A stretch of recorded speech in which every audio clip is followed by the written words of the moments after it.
चलो अभी हम लोग एक डिवाइस देखने वाले हैं which is based on the concepts which we have studied till now. ठीक है, सारे कॉन्सेप्ट देखना यहाँ अप्लाई होंगे। तो जो डिवाइस हम लोग स्टडी करने वाले हैं उसका नाम है साइक्लोट्रॉन। क्या नाम है उसका? साइक्लोट्रॉन।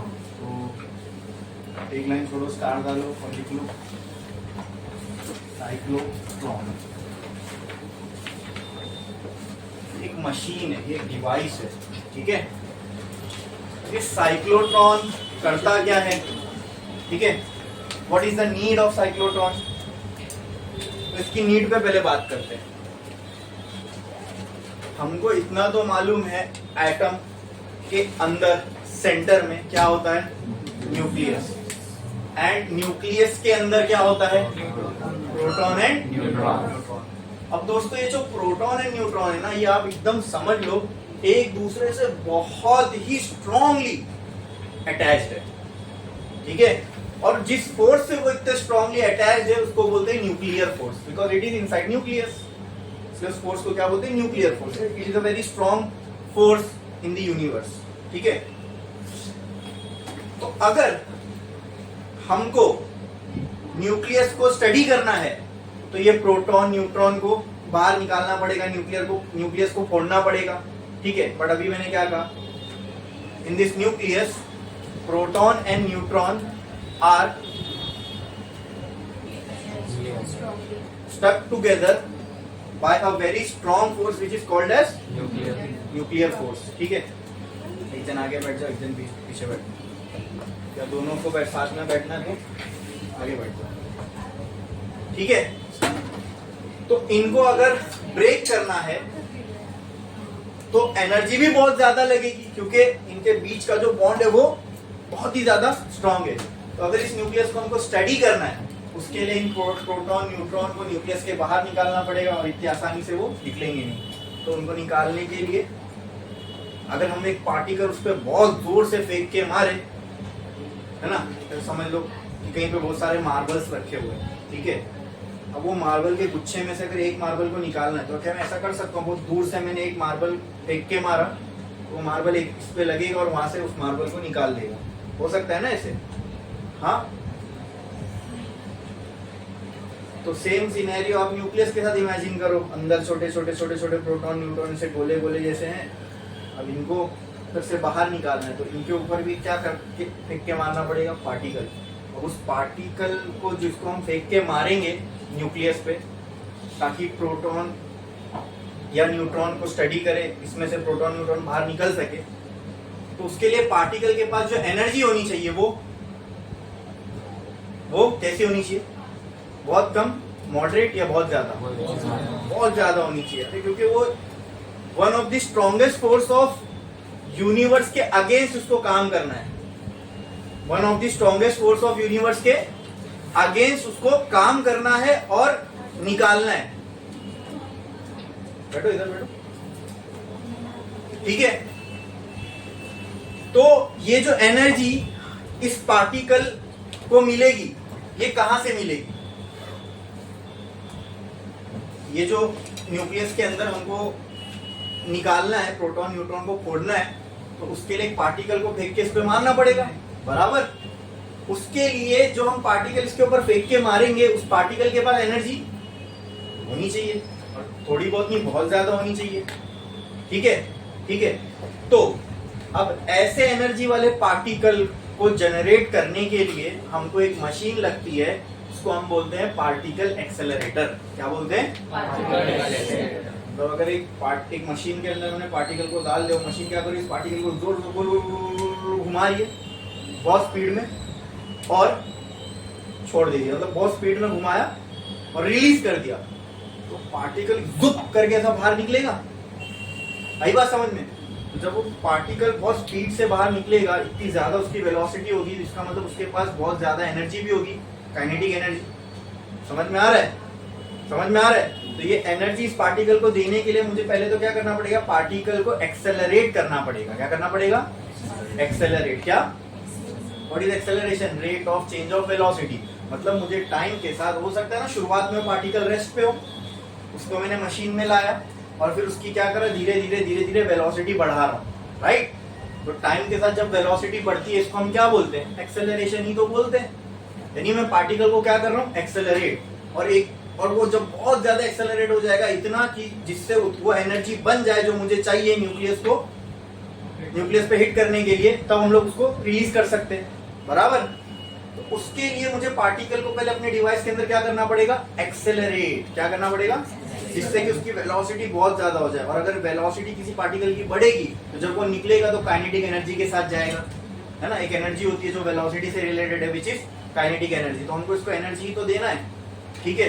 किसके फॉर्म में दे रहे हैं हम लोग, काइनेटिक एनर्जी के फॉर्म में। और वो कैसे मिलेगी, वेलोसिटी ज्यादा करके। वेलोसिटी ज्यादा कैसे होगी, पार्टिकल को एक्सेलरेट करके। समझ में आया। अब ये पार्टिकल को एक्सेलरेट करने के लिए जो डिवाइस या मशीन का हम इस्तेमाल करते हैं, दैट डिवाइस और machine is called as a particle accelerator. क्या बोलते हैं उसको, पार्टिकल एक्सेलरेटर। और इलेक्ट्रोस्टैटिक्स पढ़ते वक्त मैंने आपको एक पार्टिकल एक्सेलरेटर के बारे में बताया था, which was when D graph.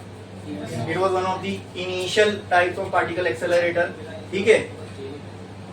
ये साइक्लोट्रॉन, ये भी एक तरह का पार्टिकल एक्सेलरेटर ही है। आई बात समझ में। तो क्या करेगा, इसके अंदर हम जब पार्टिकल को रखेंगे, वो पार्टिकल को क्या करेगा, ये बहुत ज्यादा एक्सेलरेट कर देगा। वो एक्सेलरेटेड वेलोसिटी के साथ जब वो पार्टिकल निकलेगा तो हम लोग जो भी सामने चीज है, न्यूक्लियस है या किसी सॉलिड के अंदर आयन को इन्फ्यूज करना है, जो भी करना है हम इससे कर सकते हैं, ठीक है। तो इसका जो पर्पस है वो क्या है, पार्टिकल को एक्सेलरेट करना। इसीलिए इनको हम क्या बोलते हैं, particle accelerator. And cyclotron is one of the type of particle accelerator. समझ में, साइक्लोट्रॉन एक तरह का क्या है, पार्टिकल एक्सेलरेटर। समझ में आया, ठीक है। तो अब समझ में साइक्लोट्रॉन की जरूरत क्यों पड़ी, हाँ, ठीक है। और ये काम करता है इन्हीं कंसेप्ट पे, इलेक्ट्रोमैग्नेटिज्म पे। वो जो था वेन डी ग्राफ, वो काम करता था इलेक्ट्रोस्टैटिक्स के कंसेप्ट पे, इसलिए हमने इसको इलेक्ट्रोस्टैटिक्स में पढ़ा। हाँ, ये काम करेगा इलेक्ट्रोडायनेमिक्स के कंसेप्ट पे, मतलब डायनेमिक्स में आ गया, यानी चार्ज का मोशन हो गया, मैग्नेटिज्म, करंट, सब कुछ आ गया इसके अंदर, ठीक है। तो ये साइक्लोट्रॉन जो काम करेगा, ये इलेक्ट्रोडायनेमिक्स के कॉन्सेप्ट पे काम करेगा। समझ में आया, ठीक है, ठीक है। चलो इसके बारे में पहले कुछ लिख लेते हैं हम लोग, साइक्लोट्रॉन है क्या, इसके एप्लीकेशंस। तो क्या बोल सकते हैं, उसके एप्लीकेशन क्या है साइक्लोट्रॉन के, टू स्टडी न्यूक्लियर रिएक्शंस। और न्यूक्लियर जब फटता है ना, तो उस एक्टिविटी को, न्यूक्लियर के फटने को हम रेडियो एक्टिविटी बोलते हैं। क्या बोलते हैं, to study radioactivity of different elements, ठीक है। फिर लिखो मत, अभी मैं बोल रहा हूँ। और मान लो कोई सॉलिड है, ठीक है, अभी उसकी प्रॉपर्टी को आपको चेंज करना है, उसके अंदर कोई आयन इन्फ्यूज करना है, तो उसको पॉजिटिवली चार्ज बनाना है, नेगेटिवली चार्ज बनाना है। तो आप क्या करो, एक आयन यहाँ से मार दो, पॉजिटिवली चार्ज पार्टिकल सॉलिड पे फेंक के मारो। अगर एक पॉजिटिवली चार्ज पार्टिकल उस पे जाएगा, उसकी न्यूट्रलिटी खत्म हो जाएगी ना, पॉजिटिव नेगेटिव अनबैलेंस हो जाएंगे, पॉजिटिव बढ़ जाएगा, बराबर, पॉजिटिवली चार्ज हो जाएगा, ठीक है, ठीक है। तो अगर आयन इन्फ्यूज करना हो सॉलिड्स के अंदर, क्योंकि सॉलिड ठोस होते हैं, उनको पेनिट्रेट करना मुश्किल है, ठीक है। तो ऐसी जगहों पर क्या चाहिए अपने को, यहाँ पर भी हमको एक ऐसा पार्टिकल चाहिए वो जो बहुत एनर्जी के साथ जाके हिट करे, ठीक है। और वो किससे पॉसिबल है, पार्टिकल एक्सेलरेटर से। और वैसी पार्टिकल एक्सेलरेटर एक कौन है, साइक्लोट्रॉन। समझ में आया, ठीक है। तो बढ़े आगे, साइक्लोट्रॉन को पहले डेफिनेशन लिख लो, साइक्लोट्रॉन है क्या। It is a machine, it is a machine which is used to accelerate charged particle. It is a machine which is used to accelerate. It is a machine used to accelerate charged particles at very high speed. At very high speed. At very high speed, due to which the particle can achieve very high kinetic energy. Due to which a particle can achieve very high kinetic energy. ठीक है। Next देखो, एक line छोड़ो, 4 लिखो, uses of cyclotron. Uses of cyclotron. Uses of cyclotron.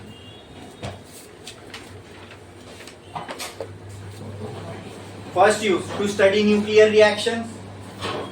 Nuclear reaction हम देखेंगे जब आगे हम लोग न्यूक्लियस के बारे में पढ़ेंगे कि न्यूक्लियर रिएक्शन कैसे होते हैं। तो उसको करने के लिए, न्यूक्लियर रिएक्शन पॉसिबल होने के लिए हमको न्यूक्लियस को तोड़ना पड़ेगा। तो वो तोड़ने के लिए एक बहुत ही एनर्जी वाला पार्टिकल चाहिए जो जाके न्यूक्लियस को हिट करे। ठीक है, उसके लिए हम लोग क्या यूज करते हैं? Particle accelerator, right, cyclotron, to study nuclear reaction. ठीक है, पहला यूज। हाँ, second, to insert ions into solid. To insert ions into solid. To insert, I-N-S-E-R-T, insert. To insert ions into solid. Third, to start radioactive decay. To start radioactive decay. To start radioactive decay.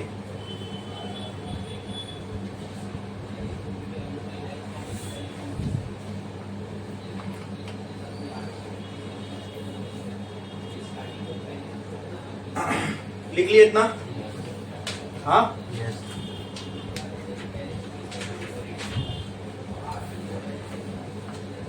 अच्छा, एक चीज और मैं आपको बता देता हूं जो कल मान लो रह गई थी,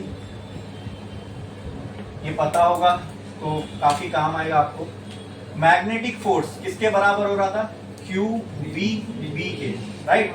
वो जब बी और बी एक दूसरे से परपेंडिकुलर थे तब की कहानी। ठीक है, तो इससे मैं क्या मैग्नेटिक फील्ड का एक फॉर्मूला निकाल सकता हूँ? Magnetic field is equals to magnetic force upon Q into B, ये लिख सकता हूँ। ठीक है, तो ये एक फॉर्मूला हो गया मैग्नेटिक फील्ड का। इसका, इससे बस मैं ये बताना चाह रहा हूँ मैग्नेटिक फील्ड की यूनिट क्या होगी। तो देखो, फोर्स की यूनिट क्या है? न्यूटन। चार्ज की यूनिट क्या है? कूलम। वेलोसिटी की यूनिट क्या है? मीटर पर सेकेंड। ये सेकेंड इधर आ जाएगा ऊपर। हाँ, तो मैग्नेटिक फील्ड की यूनिट क्या हो गई? ये न्यूटन सेकेंड पर कूलम मीटर। क्लियर है? अब इतनी लंबी चौड़ी यूनिट बोलना सब ठीक लग रहा है क्या? नहीं। तो इस पूरे को हम बोलते हैं टेस्ला। ठीक है, इस पूरे को हमने एक नाम दे दिया टेस्ला। जैसे न्यूटन पर मीटर स्क्वायर को पास्कल। ठीक है, फोर्स की भी तो यूनिट न्यूटन थोड़ी होती है, उसमें भी मीटर सेकेंड स्क्वायर क्या क्या क्या आता है उसको, बट हमने पूरा रिप्लेस करके क्या दे देते उसको? न्यूटन। ठीक है, तो मैग्नेटिक फील्ड की जो एसआई यूनिट हम मानते हैं वो क्या है? टेस्ला। ठीक है, और कई बार आपको मैग्नेटिक फील्ड गॉस में भी दी रहेगी। किसमें? गॉस में। ये भी एक साइंटिस्ट है। ठीक है, तो अगर टेस्ला को गॉस में कन्वर्ट करना है तो 1 टेस्ला बराबर होता है 10⁴ गॉस के। ठीक है, तो कौन बड़ी यूनिट हुई? टेस्ला। ठीक है, समझ में आया? क्लियर है? तो ये आप काम करो, यहीं पे नीचे लिख लो और इस पर डब्बा बना दो रिलेटेड टू मैग्नेटिक फील्ड। यहाँ से आपको मैग्नेटिक फील्ड का एक फॉर्मूला मिल जाएगा और मोस्ट इंपॉर्टेंट मैग्नेटिक फील्ड की यूनिट यहाँ हमने समझे और टेस्ला और गॉस का कन्वर्जन समझे। ठीक है, कर लो।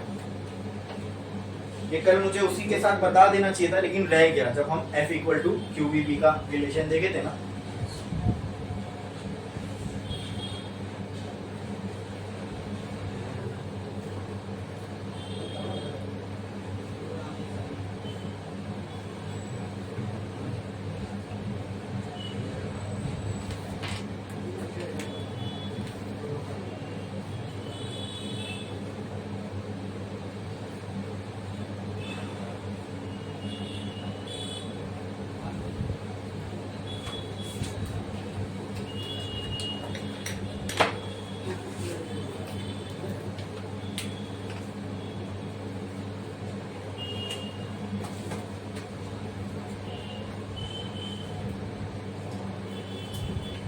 हो गया लिख के? ठीक है, अब आते हम लोग फिर से साइक्लोट्रॉन। अब साइक्लोट्रॉन का वर्किंग समझने से पहले उसका कंस्ट्रक्शन समझना पड़ेगा। साइक्लोट्रॉन में होता क्या क्या है। जैसे हम लोगों ने वेन डी ग्राफ को वर्किंग समझने से पहले बताया था ना, मैंने यहाँ बेल्ट है, ये कंडक्टिंग सरफेस है, फिर उसको हमने स्टील के अंदर बंद किया, पुली थी उसको मोटर से कनेक्ट किया, ठीक है। तो ये सारी अरेंजमेंट पहले करेंगे तभी तो उसका वर्किंग समझ में आएगा, ठीक है ना, क्लियर है, ओके। अब साइक्लोट्रॉन में क्या क्या चीजें होती है वो समझ लो। हमने क्या किया, एक ड्रम लिया, ड्रम, हॉलो ड्रम, बनियों की दुकान पे होता है ना जिसमें तेल वगैरह रहता है, ठीक है। तो वो ड्रम क्या है, आयरन का होता है या फिर कोई मेटल का होता है। तो ऐसी कंडक्टिंग मटेरियल का आपने एक ड्रम ले लिया, मान लो कॉपर का आपने एक ऐसी ड्रम ले लिया जो अंदर से क्या है, हॉलो है, मतलब उसके अंदर मटेरियल नहीं है, सिर्फ सरफेस पे मटेरियल है, ठीक है। सिलेंड्रिकल ड्रम ले लिया आपने, ठीक है, इतना समझ में आया। तो ये हो गया हमारा सिलेंड्रिकल ड्रम। अब मैंने सिलेंड्रिकल ड्रम को बीच से कट किया, तो मुझे क्या मिलेगा, यहाँ पे और यहाँ पे दो सेमी सर्कुलर ड्रम्स मिलेंगे। हाँ, अब इन दो सेमी सर्कुलर ड्रम्स को जब मैं ऊपर से देखूंगा तो आप मेरे को बताना क्या मुझे ऐसा और ऐसा कुछ दिखेगा। ये कौन से लेटर ऑफ अल्फाबेट की तरह दिख रहा है, डी। इसीलिए इन दोनों को बोला जाता है डीज। ये दोनों क्या है, ठीक है। बहुत अच्छे से तुमको देखना, पूरा साइक्लोट्रॉन समझ में आ जाएगा, इतना क्लियर है। अच्छा, cyclotron is use to accelerate charge particle, यानी इसमें आप न्यूट्रॉन वगैरह नहीं एक्सेलरेट कर सकते क्योंकि वो तो कोई चार्ज ही नहीं होता, ठीक है। And cyclotron is use to accelerate positively charge particle. कौन से चार्ज पार्टिकल को एक्सेलरेट करेगा, पॉजिटिवली चार्ज पार्टिकल, ठीक है। चलो, ये हो गया इतना, मतलब समझ लो ये जो भी सिनेरियो मैं आपको बना रहा हूँ, ये आप ऊपर से देख रहे हो, जो बोर्ड पे मैं बना रहा हूँ, ये आप ऊपर से देख रहे हो। तो यहाँ पे ऐसे दो सेमी सर्कुलर सिलेंडर से जो ऊपर से देखने पे ऐसे डी जैसे दिखते हैं, तो इतना क्लियर है, हाँ ठीक है। तो अब मैंने क्या किया, ये दोनों ये जो ड्रम्स मुझे दिख रहे हैं ना, ठीक है, इनके बीच में थोड़ा सा मैंने गैप रखा और ऐसा प्लेस कर दिया। इस ड्रम के ऊपर के साइड मैंने मैग्नेट का नॉर्थ पोल रख दिया और इन ड्रम्स के नीचे के साइड मैंने मैग्नेट का साउथ पोल रख दिया। क्या रख दिया, ऊपर के साइड कौन सा पोल है, नीचे के साइड कौन सा पोल है। तो आप मुझे बोलो मैग्नेटिक फील्ड लाइन कैसे जाएगी, अप टू डाउन या down to up, up to down, from north to south. तो क्या ये सारी मैग्नेटिक फील्ड लाइंस इस ड्रम्स में से पास होते हुए जाएगी, अंदर जो हॉलो एरिया उनमें से भी पास होते हुए जाएगी, इतना क्लियर है, ये समझ में आए। तो क्या मैं बोल सकता हूं कि ये जो ड्रम है, ये जो दोनों डीज है, ये मैग्नेटिक फील्ड के अंदर रखे हुए हैं, which is uniform. Uniform magnetic field का मतलब क्या होता है, straight, parallel, equidistance magnetic field lines, ऐसे कुछ भी, स्ट्रेट, पैरेलल और इक्विडिस्टेंस, इसको हम क्या बोलते हैं, यूनिफॉर्म मैग्नेटिक फील्ड बोलते हैं। ऐसे हम यूनिफॉर्म इलेक्ट्रिक फील्ड भी देखे थे, ठीक है, इतना क्लियर है। तो क्या मैं बोल सकता हूँ ये जो दोनों डीज है ये मैग्नेटिक फील्ड के अंदर रखे हुए हैं, बोलो क्लियर है। तो अगर आप उसको ऊपर से देखोगे तो आपको मैग्नेटिक फील्ड लाइंस ड्रम के अंदर जाती हुई दिखेगी कि बाहर आती हुई दिखेगी, अंदर जाती हुई दिखेगी। कहाँ जाती हुई दिखेगी, अंदर। तो अगर अंदर जाती हुई मैग्नेटिक फील्ड लाइंस दिख रही है और ऊपर से देख रहे हो तो क्या इसको मैं ऐसे बना सकता हूं, हाँ, अंदर जाती हुई मैग्नेटिक फील्ड लाइंस को हम ऐसे ही रिप्रेजेंट करते हैं ना भाई, हाँ, इतना क्लियर है, ये समझ में आया, पक्का। अब इसको और कोई फॉरेन पार्टिकल डिस्टर्ब ना करे, इसके लिए हमने इस अरेंजमेंट को एक बाहर कवरिंग दे दी, ठीक है, बोलो इतना क्लियर है, ये समझ में आया, ठीक है। अच्छा, फिर हमने क्या किया, ये एक डी और ये एक डी, दो डीज थी, दोनों को हमने एक बहुत ही हाई वोल्टेज एसी सप्लाई से कनेक्ट कर दिया। किससे कनेक्ट कर दिया, हाई वोल्टेज एसी सप्लाई, ठीक है। अच्छा, अब एसी सप्लाई का मतलब क्या? उसकी हर अल्टरनेट साइकिल सेम होगी। मतलब एसी करंट का अगर हम वेव फॉर्म देखें तो वो कुछ ऐसा होता है, ऐसे, समझे? हाँ, इसकी हर अल्टरनेट साइकिल सेम होती है। आई बात समझ में? ये होता है मैक्सिमम करंट पॉजिटिव में, ये होता है मैक्सिमम करंट नेगेटिव में। ये साइकिल क्या कहलाएगी? Positive half cycle. ये साइकिल क्या कहलाएगी? Negative half. फिर ये क्या कहलाएगी? फिर ये क्या कहलाएगी?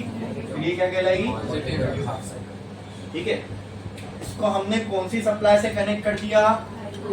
Very high voltage AC supply से कनेक्ट कर दिया, ठीक है। बोलो इतना क्लियर है? और यहाँ पे है ना, चलो ये इसको मैं बाद में बताता हूँ, ठीक है। अभी इतना समझ में आ रहा है? अब तक हमने क्या किया? साइक्लोट्रॉन का सेटअप कर रहे हैं। दो कंडक्टिंग मटेरियल के डीज लिए, उसको मैग्नेटिक फील्ड के अंदर रखा, ठीक है, और इन दोनों डीज को एक हाई वोल्टेज एसी सप्लाई से कनेक्ट कर दिया। अब ये बंद है, ठीक है। अब तक मैंने इसका बटन चालू नहीं किया। अच्छा, क्यों यूज कर रहे हैं साइक्लोट्रॉन? पार्टिकल को एक्सेलरेट करने के लिए। उसके लिए यहाँ पार्टिकल भी रखना पड़ेगा। तो यहाँ पे सेंटर में मैंने इसके एक पॉजिटिवली चार्ज पार्टिकल रख दिया, ठीक है। ये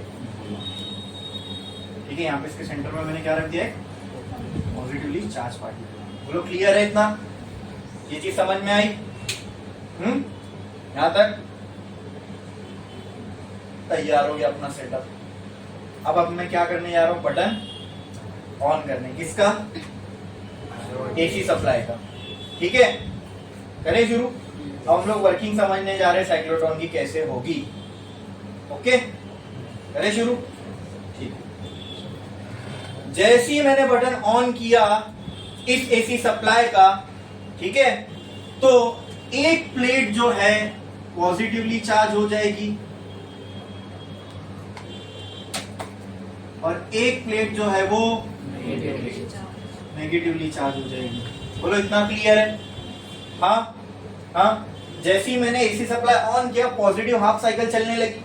पॉजिटिव हाफ साइकिल जब चलने लगी तो एक प्लेट हो गई पॉजिटिवली चार्ज, दूसरी प्लेट हो गई नेगेटिवली चार्ज। अब मुझे आप ये बताओ कि कहीं पे पॉजिटिव चार्ज है और एक जगह नेगेटिव चार्ज है और बीच में खाली जगह है, तो यहाँ पे क्या डेवलप हो जाएगी? क्या डेवलप हो जाएगी? क्या डेवलप हो जाएगी? कौन सी? Magnetic field. एक जगह पॉजिटिव चार्ज होता है, एक जगह नेगेटिव चार्ज होता है, तो बीच में क्या डेवलप हो जाती है? क्या डेवलप हो जाती है? क्या डेवलप हो जाती है? तो यहाँ पे क्या डेवलप हो जाएगी? क्या डेवलप हो जाएगी? तो यहाँ पे इलेक्ट्रिक फील्ड डेवलप हो गई, ठीक है। अब ये जो इलेक्ट्रिक फील्ड डेवलप हुई, इससे बताओ इस चार्ज का क्या होगा? इस चार्ज का क्या होगा? क्या ये चार्ज पॉजिटिव से दूर और नेगेटिव के करीब जाना चाहेगा? हाँ। तो इस चार्ज का मोशन कौन से डायरेक्शन में होगा? राइट में कि लेफ्ट में? राइट में। तो क्या ये चार्ज यहाँ भागेगा? बोलो क्लियर है इतना? हाँ हाँ, बोलो इतना क्लियर है? पक्का? क्या इसमें किसी को कोई डाउट है? अब ये चार्ज आ गया इधर। अब ध्यान से सुनो, ये वाली डी के अंदर चार्ज एंटर कर गया, लेकिन चार्ज जैसे एंटर किया, अंदर तो कोई इलेक्ट्रिक फील्ड नहीं है। इलेक्ट्रिक फील्ड तो भाई सिर्फ इस रीजन में है ना। जैसी चार्ज एंटर कर गया डी के अंदर, ठीक है, तो डी के अंदर तो कोई इलेक्ट्रिक फील्ड नहीं है, लेकिन वहां पे एक ऐसी लाइन नीचे की तरफ जा रही थी, वो किसकी थी? मैग्नेटिक फील्ड की। किसकी? ओहो क्या बात है। तो जैसे ही अंदर गया, इसमें देखो अरे यहाँ तो इलेक्ट्रिक फील्ड है ही नहीं, पूरा सन्नाटा। तो अंदर क्या थी? लेकिन अब आप देखो, ये ऐसा के अंदर this was the velocity of charge particle. Magnetic field ऐसी है। ओहो, वेलोसिटी और मैग्नेटिक फील्ड एक दूसरे से क्या है? परपेंडिकुलर। और जब ऐसा होता है कि मैग्नेटिक फील्ड के अंदर कोई चार्ज पार्टिकल परपेंडिकुलर वेलोसिटी के साथ घुस जाए, तो क्या होता है उसके साथ? क्या होता है उसके साथ? सर्कुलर मोशन परफॉर्म करता है। मैग्नेटिक फील्ड की वजह से वो क्या परफॉर्म करेगा? क्या परफॉर्म करेगा? क्या परफॉर्म करेगा? Circular motion. तो जैसी ये अंदर घुसा वैसी ये सर्कुलर मोशन इसने परफॉर्म किया। बोलो क्लियर है? यहाँ आ जाओ, यहाँ आ जाओ। बोलो इतना क्लियर है? ये समझ में आया? इसमें किसी को कोई डाउट है? यहां तक समझा? ठीक है, ठीक है। अब जैसी ये यहां पहुंचेगा, जैसी ये यहां पहुंचेगा, मतलब अब ये एंटर करने वाले फिर से इलेक्ट्रिक फील्ड वाले रीजन में। बोलो बोलो, फिर से एंटर करने वाले कहां पे? इलेक्ट्रिक फील्ड वाले रीजन में। ओके, जैसी इलेक्ट्रिक फील्ड वाले रीजन में वापस एंटर करने वाला रहेगा, तब तक कौन सी साइकिल की चालू होने की शुरुआत हो रही होगी? Negative half cycle. किसकी? तो ये वाली जो पूरी प्लेट है ये हो जाएगी नेगेटिवली चार्ज। जब नेगेटिव हाफ साइकिल चलेगी, उल्टा हो गया ना, पॉजिटिव से अपोजिट डायरेक्शन में जा रही, तो इनकी पोलैरिटी भी चेंज हो जाएगी। जो प्लेट पहले पॉजिटिवली चार्ज थी वो क्या हो जाएगी? नेगेटिवली चार्ज, और जो नेगेटिवली चार्ज थी वो क्या हो जाएगी? वो क्या हो जाएगी? Positively charge. ठीक है, अब ये हो गया पॉजिटिवली चार्ज, ये हो गया नेगेटिवली चार्ज। अब बोलो इलेक्ट्रिक फील्ड का डायरेक्शन कहां से कहां होगा? ये आगे इलेक्ट्रिक फील्ड। बोलो यहां तक क्लियर है? ये समझ में आया? ये समझ में आया? ठीक है। अब इलेक्ट्रिक फील्ड इस डायरेक्शन में, अब ये चार्ज घूम के जब आया तो वापस ये यहां पर पहुंच गया होगा। अब ये पॉजिटिवली चार्ज पार्टिकल है, इलेक्ट्रिक फील्ड का डायरेक्शन ये अब कहां जाएगा? इधर लेफ्ट में जाएगा कि राइट में जाएगा? लेफ्ट में जाएगा। Very good. बोलो इतना क्लियर है? हाँ, जब जब ये इलेक्ट्रिक फील्ड के कांटेक्ट में आएगा तब तक इसकी वेलोसिटी बढ़ती जाएगी। जब जब ये इलेक्ट्रिक फील्ड के कांटेक्ट में आएगा तब तक इसकी वेलोसिटी बढ़ती जाएगी। चलो इसके वर्किंग को थोड़ा यहां तक समझ में आया ना? इसको यहां रोकता हूं। अब मैं आपको एक और चीज आपके सामने रखता हूं, उससे आपको ये समझ में आएगा कि क्यों यहाँ पे हम इलेक्ट्रिक फील्ड का भी यूज कर रहे हैं। हाँ देखो, हम लोगों को पार्टिकल को क्या करना है? एक्सेलरेट करना है। कैसा एक्सेलरेट? बहुत ज्यादा एक्सेलरेट करना है। बट इनिशियली ये पार्टिकल किस पे है? किस पे? रेस्ट पे। और रेस्ट पे पार्टिकल था और मैंने इसको मैग्नेटिक फील्ड दे दी, क्या ये मूव होगा? क्यों? क्योंकि मैग्नेटिक फील्ड रेस्ट वाले पार्टिकल को मोशन में ला ही नहीं सकता। मैग्नेटिक फील्ड क्या कर सकता है? मोशन वाले पार्टिकल को मोशन में बनाए रख सकता है, लेकिन उसको रेस्ट से मोशन में, मतलब रेस्ट से मोशन में आया यानी पार्टिकल एक्सेलरेट हो रहा है, यानी मैग्नेटिक फील्ड पार्टिकल को एक्सेलरेट, उसकी स्पीड को नहीं बढ़ा सकता। ओहो, तो फिर हमको कुछ ऐसी फील्ड चाहिए जो ये कर सकती है, जो ये कर सकती है। आई बात समझ में? तो हमने देखा कि हाँ, अगर एक जगह पॉजिटिव प्लेट है और एक जगह नेगेटिव प्लेट है, इनके बीच में अगर एक चार्ज रेस्ट पे रख दो तो ये मूव होना स्टार्ट हो जाता है। क्यों? क्योंकि पॉजिटिव से दूर जाना है इसको, नेगेटिव के करीब जाना है। पॉजिटिव वाला रिपेल करेगा, नेगेटिव वाला अट्रैक्ट करेगा, रेस्ट वाला चार्ज मूव होने लग जाएगा। बट ये करता कौन है? यहाँ पे एक फील्ड डेवलप होती है, इलेक्ट्रिक फील्ड, वो करती है ये काम। इसका मतलब हम लोगों को इस डब्बे में एक और फील्ड लेके आना है। वो कौन सी है? कौन सी है? कौन सी है? क्या इलेक्ट्रिक फील्ड एक पार्टिकल को एक्सेलरेट कर सकती है? क्या इलेक्ट्रिक फील्ड एक पार्टिकल की स्पीड बढ़ा सकती है? यस, रेस्ट से मोशन में लेके आ गए भाई तो स्पीड बढ़ी ना। स्पीड बढ़ी टाइम के साथ, मतलब एक्सेलरेशन हुआ ना। हाँ, तो ये काम कौन कर सकता है? कौन कर सकता है? Electric field. इतना समझ में आया? मतलब हम लोग को यहाँ पे एक और फील्ड की जरूरत है, वो कौन सी है? अब समझ में, यहाँ पे एसी सप्लाई क्यों कनेक्ट किया हम लोगों ने? ताकि इन दोनों डीज के बीच में क्या बन सके। और जब जब ये पार्टिकल इलेक्ट्रिक फील्ड में आएगा तब तब इसकी क्या होगी? इंक्रीज, वेलोसिटी इंक्रीज होगी। हाँ, यही करना है, वेलोसिटी इंक्रीज होना टाइम के साथ। क्या इसी को एक्सेलरेशन बोलते हैं? क्या यही करवाना है? हाँ। अब बोलो कि सर ये गोल क्यों रख दिए? ठीक है, अब देखो, मुझे पार्टिकल को एक्सेलरेट करवाना है, ये कौन करेगा? कौन सी फील्ड करेगी? इलेक्ट्रिक फील्ड या मैग्नेटिक फील्ड? अगर इलेक्ट्रिक फील्ड ये काम करेगी तो मुझे क्या करना पड़ेगा? इसको ज्यादा से ज्यादा, उसको थोड़ा और ब्रॉड ओपन करो नीचे से, और ओपन करो।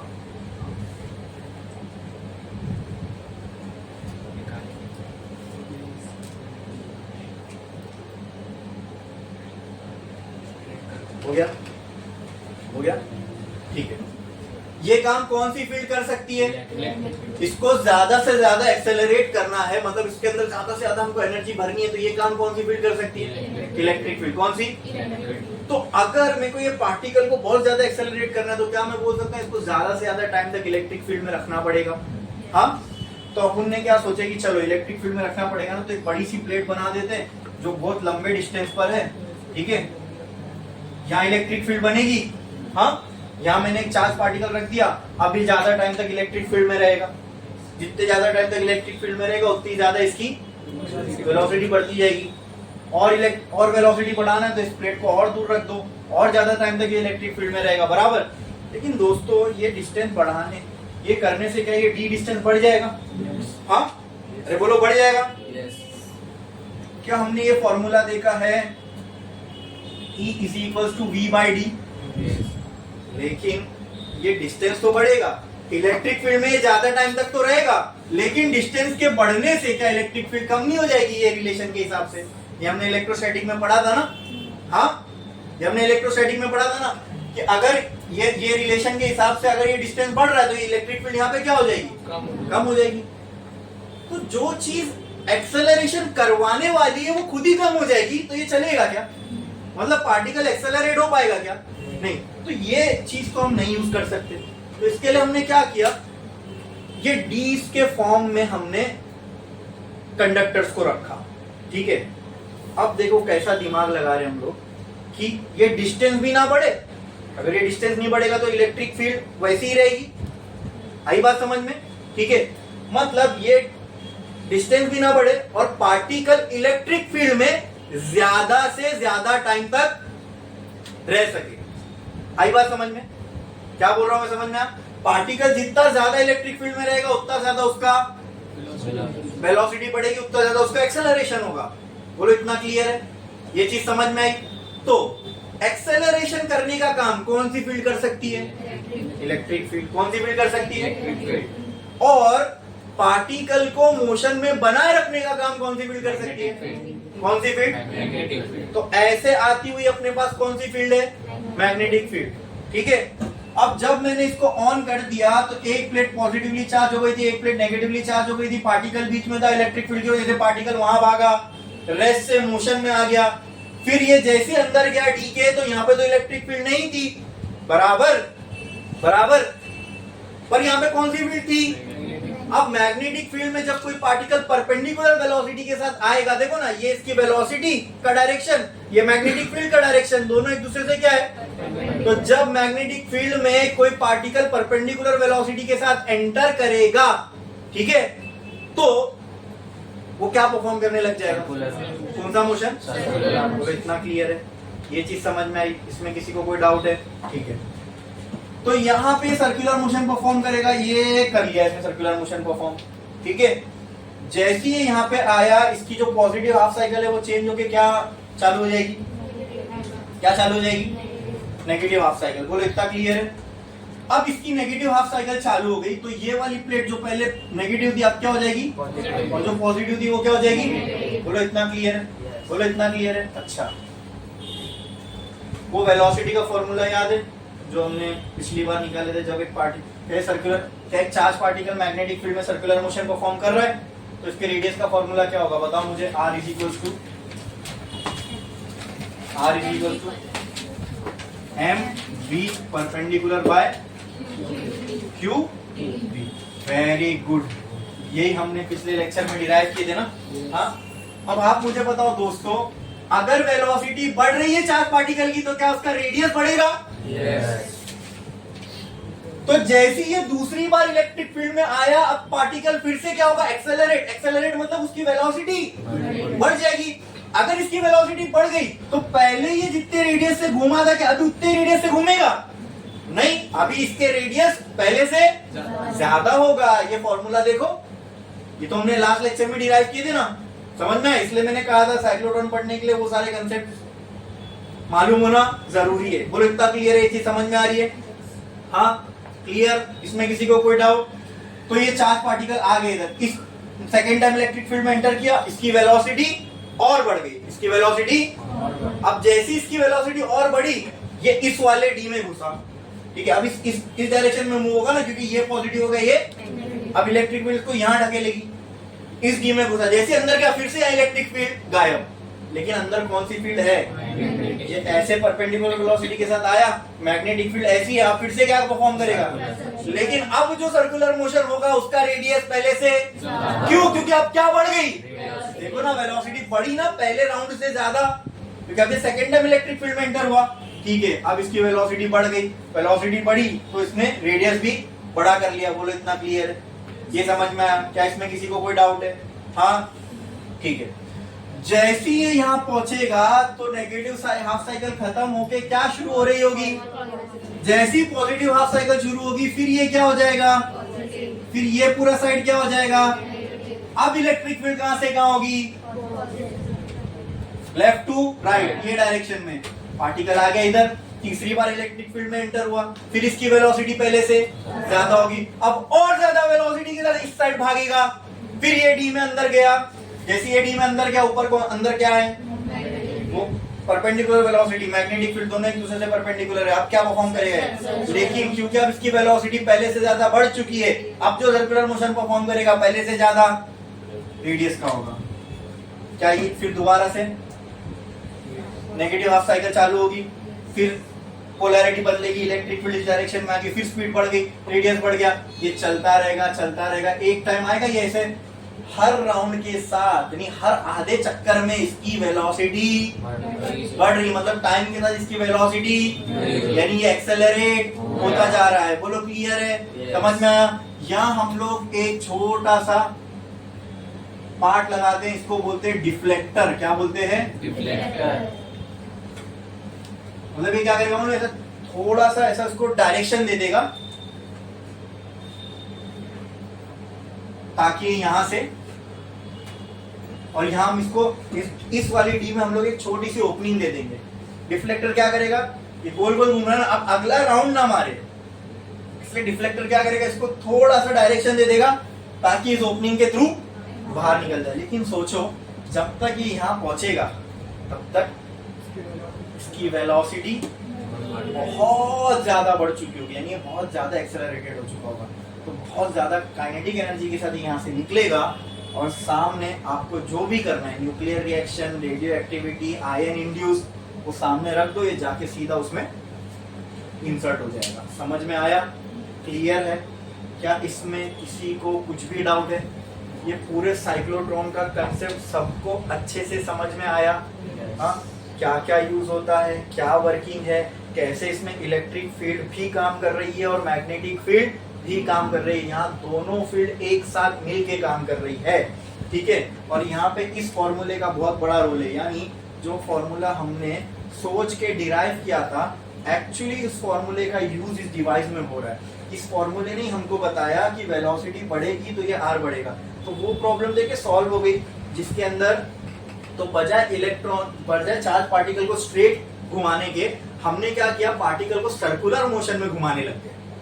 अब ये सर्कुलर मोशन में घुमाने का काम कौन सी फील्ड करेगी, क्योंकि इलेक्ट्रिक फील्ड तो डायरेक्शन नहीं चेंज कर सकती, डायरेक्शन कौन चेंज कर सकती है, मैग्नेटिक फील्ड। तो देखो कैसे हमने अपनी फिजिक्स की नॉलेज को यूज करके ये डिवाइस को बनाया जहां पर इलेक्ट्रिक फील्ड भी काम कर रही है और मैग्नेटिक फील्ड भी काम कर रही है। हमको दोनों का वर्किंग पता है, इलेक्ट्रिक फील्ड क्या करवा सकती है और मैग्नेटिक फील्ड क्या करवा सकती है। तो कैसे शानदार तरीके से हमने उसको, उन दोनों फील्ड को इसके अंदर प्लेस किया और पार्टिकल को एक्सेलरेट करवा के बाहर निकाले, है ना। दोनों फील्ड यहाँ पे काम कर रही है क्या, नहीं, हाँ। जो इलेक्ट्रिक फील्ड का काम है वो हम इलेक्ट्रिक फील्ड से ले रहे हैं, जो मैग्नेटिक फील्ड का काम है वो मैग्नेटिक फील्ड से ले रहे हैं। और ये फॉर्मूले को भी हमने यहाँ पे पूरा यूज किया कि हमको मालूम है कि अगर यहाँ वेलोसिटी इंक्रीज होगी तो रेडियस बढ़ेगा, तो वो प्रॉब्लम सॉल्व हो गई कि अब पार्टिकल को लंबा ऐसा ट्रेवल नहीं करना जिसकी वजह से इलेक्ट्रिक फील्ड कम हो, पार्टिकल गोल गोल घूम रहा है। अब ये डी तो चेंज ही नहीं हुआ, डी मतलब क्या, ये दोनों प्लेट के बीच का डिस्टेंस ना,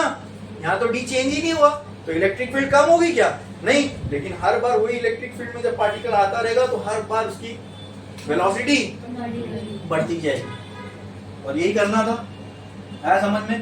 तो कितना शानदार तरीके से हम लोगों ने इसके अंदर इलेक्ट्रिक फील्ड और मैग्नेटिक फील्ड दोनों को यूज किया और पार्टिकल को एक्सेलरेट किया। ये सबको अच्छे से समझ में आया, एकदम क्लैरिटी के साथ समझ में आया। क्या इसमें किसी को कुछ भी डाउट है? साइक्लोट्रॉन में किसी को कुछ भी डाउट है? अगर है तो बोलो। नहीं, ठीक है। Cyclotron is used to accelerate positively charge particle, ठीक है। क्योंकि जो नेगेटिवली चार्ज पार्टिकल, जैसे कि अब बताऊं तो नेगेटिवली चार्ज पार्टिकल होता है इलेक्ट्रॉन। इलेक्ट्रॉन को यहाँ पुट कर दोगे ना तो उसका मास इतना कम है कि उसकी वेलोसिटी इतनी ज्यादा बढ़ जाएगी कि साइक्लोट्रॉन उसको हैंडल नहीं कर पाएगा, ठीक है। तो यहाँ पे मोस्टली हम लोग अल्फा पार्टिकल्स यूज करते हैं, which is a positively charge particle और थोड़ा हैवियर पार्टिकल होता है, ठीक है। तो सेंस बनता है ना पूछना भी कि नेगेटिव यहाँ पे रखेंगे तो वो भी तो वही करेगा, नहीं उल्टे डायरेक्शन में करेगा। लेकिन नेगेटिवली चार्ज पार्टिकल हमारे पास कौन सा है? इलेक्ट्रॉन। अब इलेक्ट्रॉन इतना छोटा है कि उसका मास जो है, मतलब मास कम हो जाएगा तो वेलोसिटी बहुत ज्यादा बढ़ जाएगी ना, समझे आप, ठीक है।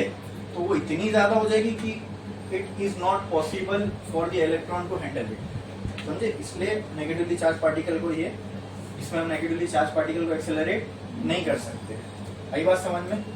क्लियर है? समझ में आया? पक्का? कोई और डाउट है इसमें किसी को? कुछ भी बोलो।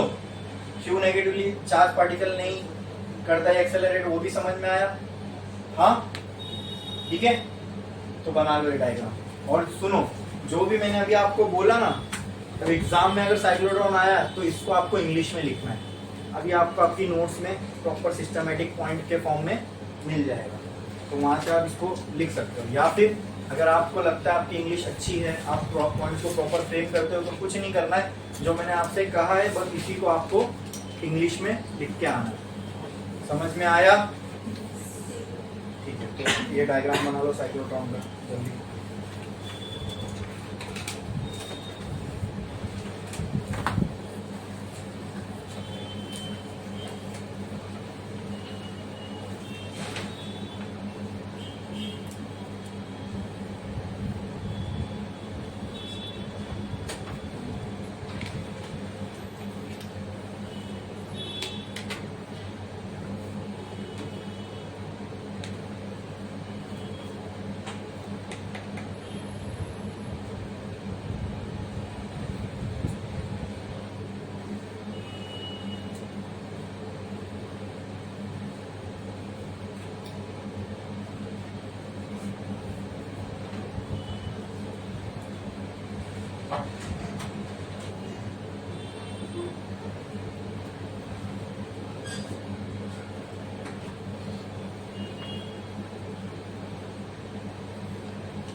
हो गया लिख के? चलो का बाकी है।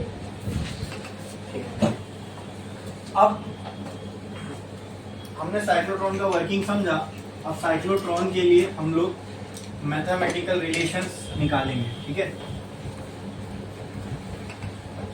तो देखो पूरा अच्छे से समझ में आया कैसे साइक्लोट्रॉन काम करता है। जो हमको पर्पस था हमारा कि एक एक्सेलरेटेड पार्टिकल चाहिए हमको जिसको हम हिट करवा सके न्यूट्रॉन के ऊपर, तो वो कैसे मिलेगा ये सबको समझ में आया। कैसे वो साइक्लोट्रॉन करके दे रहा है ये समझ में आया। कोई डाउट है इसमें किसी को? इलेक्ट्रिक फील्ड, मैग्नेटिक फील्ड का कैसे हमने काम लिए इस डिवाइस को बनाने में, ये भी समझ में आया। हाँ ठीक है। अब क्या मैं बोल सकता हूं कि सबसे बड़ा सर्कुलर मोशन जो पार्टिकल ने किया वो ये किया, ये रेडियस का किया, हाँ कैपिटल आर, बराबर। मतलब इतना बड़ा रेडियस, इतना ही मैक्सिमम रेडियस कवर कर पाएगा ना पार्टिकल, ठीक है, फिर तो वो सीधा बाहर निकलेगा। तो क्या ये सर्कुलर मोशन का जो फॉर्मूला है रेडियस का, अभी एक पार्टिकल जो है सर्कुलर मोशन परफॉर्म कर रहा है तो उसके रेडियस के लिए क्या मेरे पास फॉर्मूला है, निकाल चुके ना ऑलरेडी। क्या है? M V upon Q B, ठीक है। तो ये है radius covered by the charge particle while moving inside electron, ठीक है, क्लियर है। तो एक लाइन छोड़ो, स्टार डालो और लिखो radius covered by the particle while moving in cyclotron. Star डालो, लिखो radius covered by charge particle while moving in cyclotron. Charge particle, radius of the charge particle while moving in cyclotron. तो ये हो गया उसके रेडियस का formula. कौन सा मोशन करेगा? सर्कुलर मोशन करेगा। जितना मैक्सिमम सर्कुलर मोशन करेगा बड़ा वाला तो उसका मैक्सिमम रेडियस कितना, इसके ही बराबर होगा, ठीक है। अच्छा नेक्स्ट क्या, इसी से अब मुझे पता करना है कि ये चार्ज पार्टिकल की वेलोसिटी कितनी है। ये तो उसको एनर्जी देगी ना, हाँ। तो क्या ये फॉर्मूले से मैं वेलोसिटी निकाल सकता हूँ? हाँ। तो एक लाइन जोड़ो, स्टार डालो, velocity of charge particle, velocity of charge particle from cyclotron.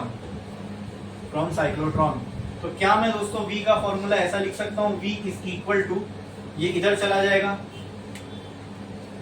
Are Q B upon M, ये हो जाएगा फॉर्मूला वेलोसिटी का। बोलो क्या इतना क्लियर है?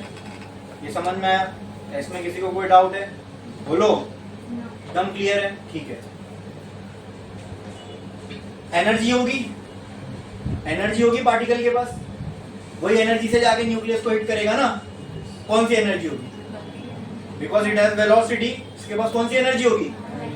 क्या है? अब वो निकालना है मुझे भाई। पार्टिकल के पास काइनेटिक एनर्जी है तो कितनी है वो निकालना है। तो उसके लिए क्या निकालोगे? उसका मैथमेटिकल रिलेशन। एक लाइन जोड़ो, स्टार डालो, kinetic energy of charge particle from cyclotron. Kinetic energy of charge particle from cyclotron. Kinetic energy of a charged particle from cyclotron.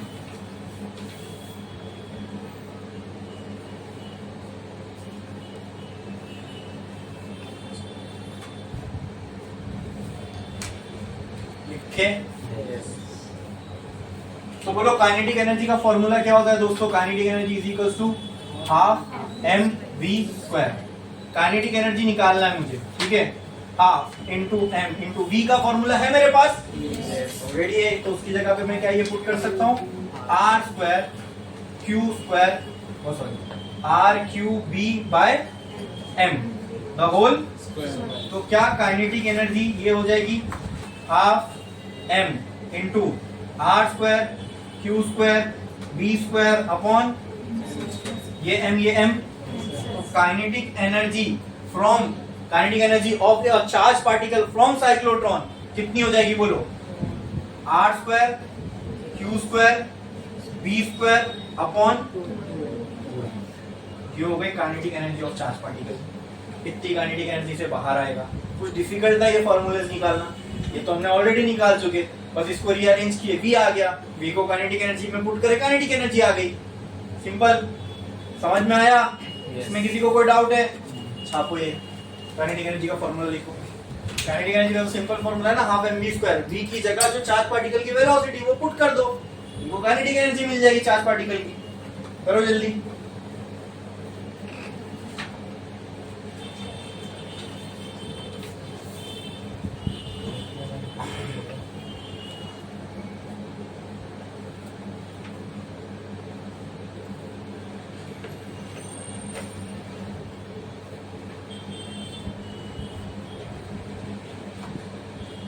हो गया लिखकर? यस।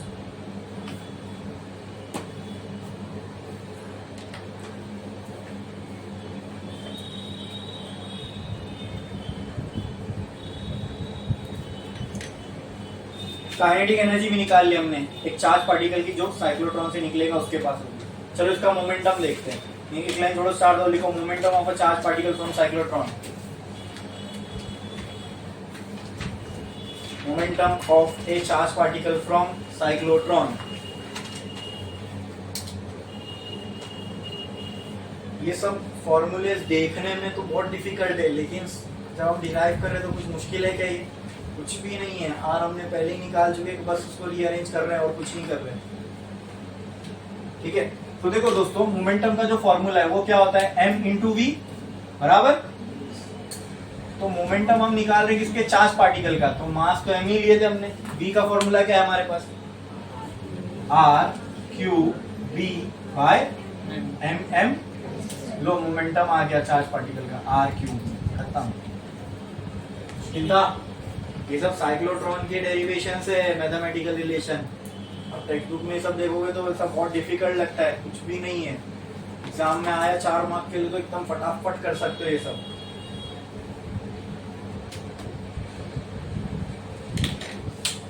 मोमेंटम निकाल लिए। नेक्स्ट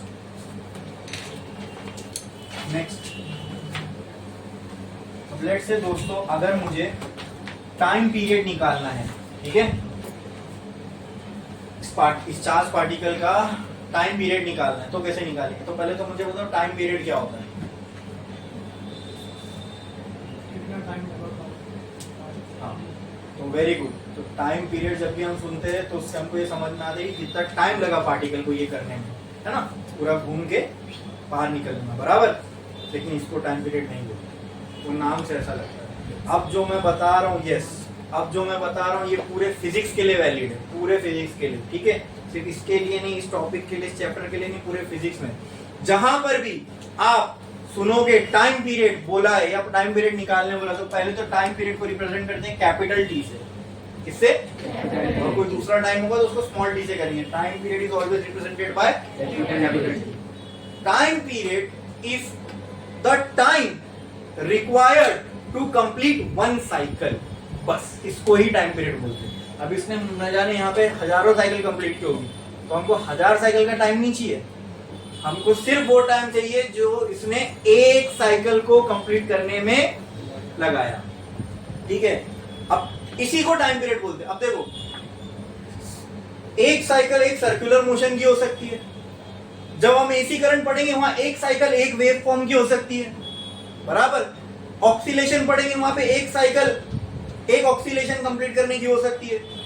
तो किसी भी चीज की एक साइकिल को कंप्लीट करने में जो टाइम लगता है, सिर्फ उसको क्या बोलते हैं? Time period. टाइम पीरियड सिर्फ इसको बोलते हैं। वो सुनने से ऐसा लगता है टाइम पीरियड का मतलब जितना टाइम लगा वो नहीं, ये क्लैरिटी हमारे अब दिमाग में होनी चाहिए। टाइम पीरियड क्या होता है? The time required to complete one cycle, इसी को बोलते हैं टाइम पीरियड।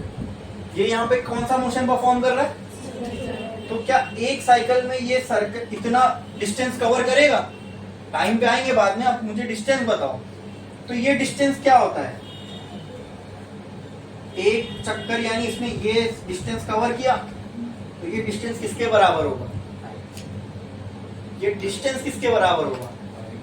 एक साइकिल मतलब ये एक साइकिल हो गई। एक साइकिल मतलब इसने सर्कल का एक चक्कर लगाया, यानी वो एक साइकिल हो गई।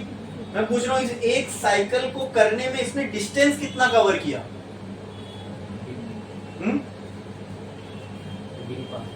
क्या मैं इसको कट करके ऐसे स्ट्रेट कर दूं तो ये जितनी भी लेंथ होगी, क्या इसने उतना ही डिस्टेंस कवर किया होगा? तो भाई इसको क्या बोलते हैं सर्कल के फॉर्म में? सरकमफ्रेंस ऑफ द सर्कल बोलते हैं ना। हाँ, क्या बोलते हैं? 2 पाई r। Circumference of the circle, इसको क्या बोलते हैं? 2 पाई r। समझ में आया? तो ये एक चक्कर में कितना डिस्टेंस कवर करेगा? सर्कल की सरकमफ्रेंस जितना। आई बात समझ में?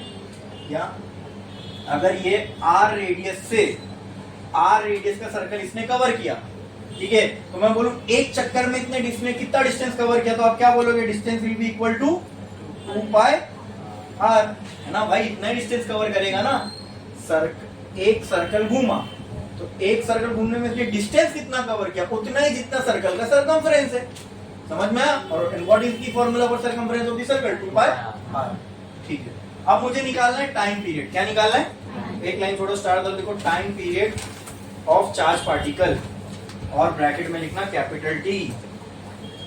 Time period of charge particle, bracket में लिखो capital T.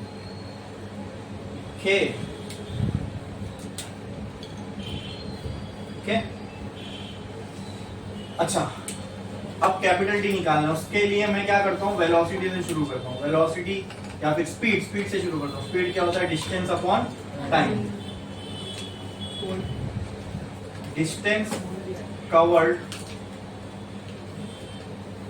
In 1 cycle by charge particle कितना होगा? बताओ बताओ। हाँ, distance covered in 1 cycle by charge particle कितना होगा? अच्छा, 2 साइकिल में 2 इंटू 2 पाया, 3 साइकिल में 3 इंटू 3 पाया। अपने को लेकिन एक ही साइकिल का चाहिए, कितना होगा?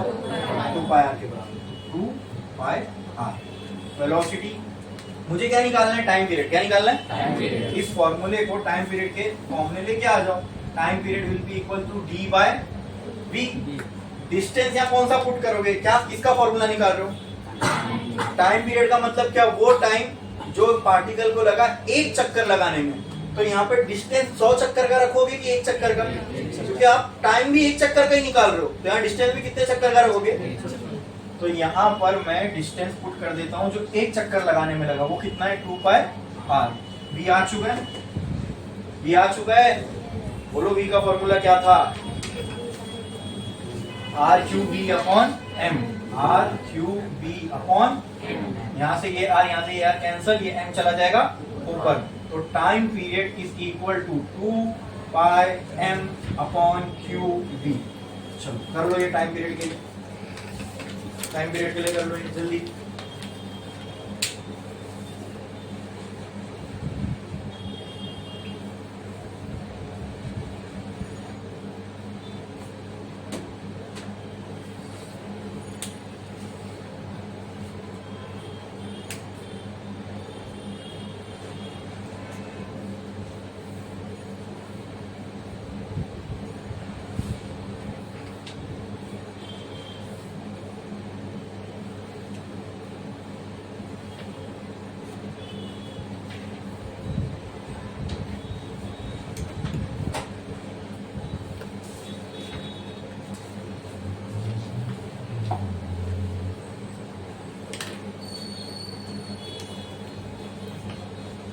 तो क्या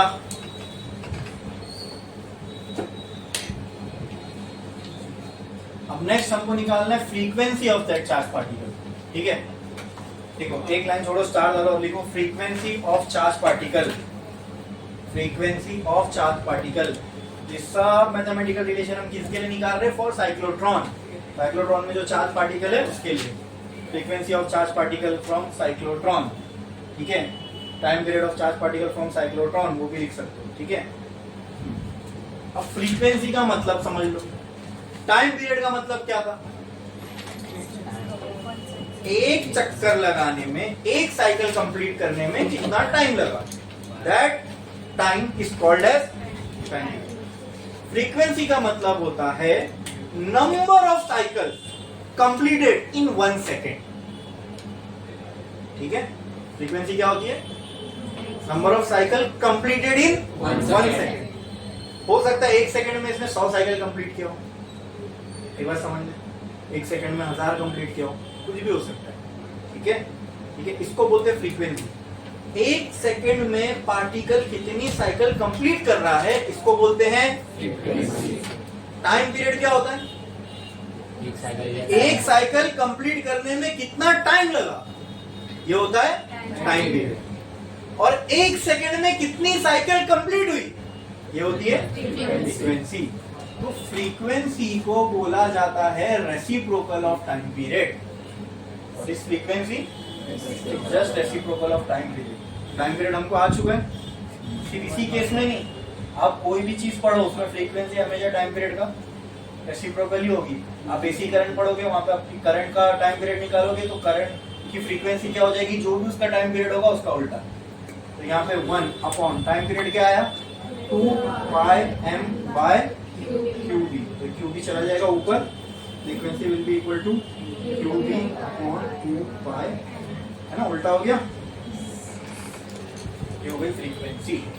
ठीक है, बट ये उल्टा सीधा ये तो सब, ये तो ठीक है फॉर्मूला वाइज हम इधर देखो समझते हैं, बट बाय डेफिनेशन फ्रीक्वेंसी क्या होती है, बाय डेफिनेशन टाइम पीरियड क्या होता है, ये कंसेप्चुअली क्लियर होना चाहिए दिमाग में।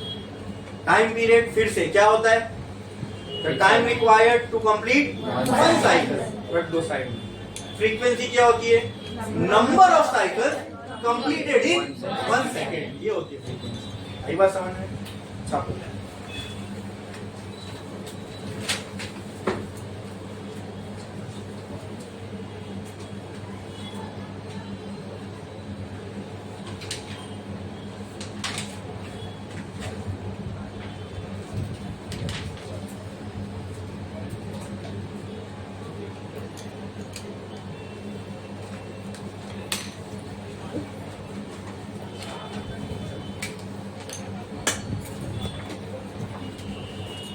हो गया ये, यहाँ पे साइक्लोट्रॉन खत्म।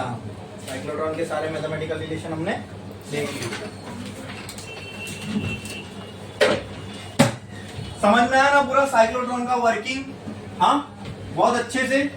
अब ये नाम से बहुत ही डिफिकल्ट टॉपिक लगता है ये सुनने में, साइक्लोट्रॉन, ठीक है, बट जब हमने इसका वर्किंग देखे और इसके मैथमेटिकल रिलेशन निकाले तो कुछ डिफिकल्ट था क्या, बोलो?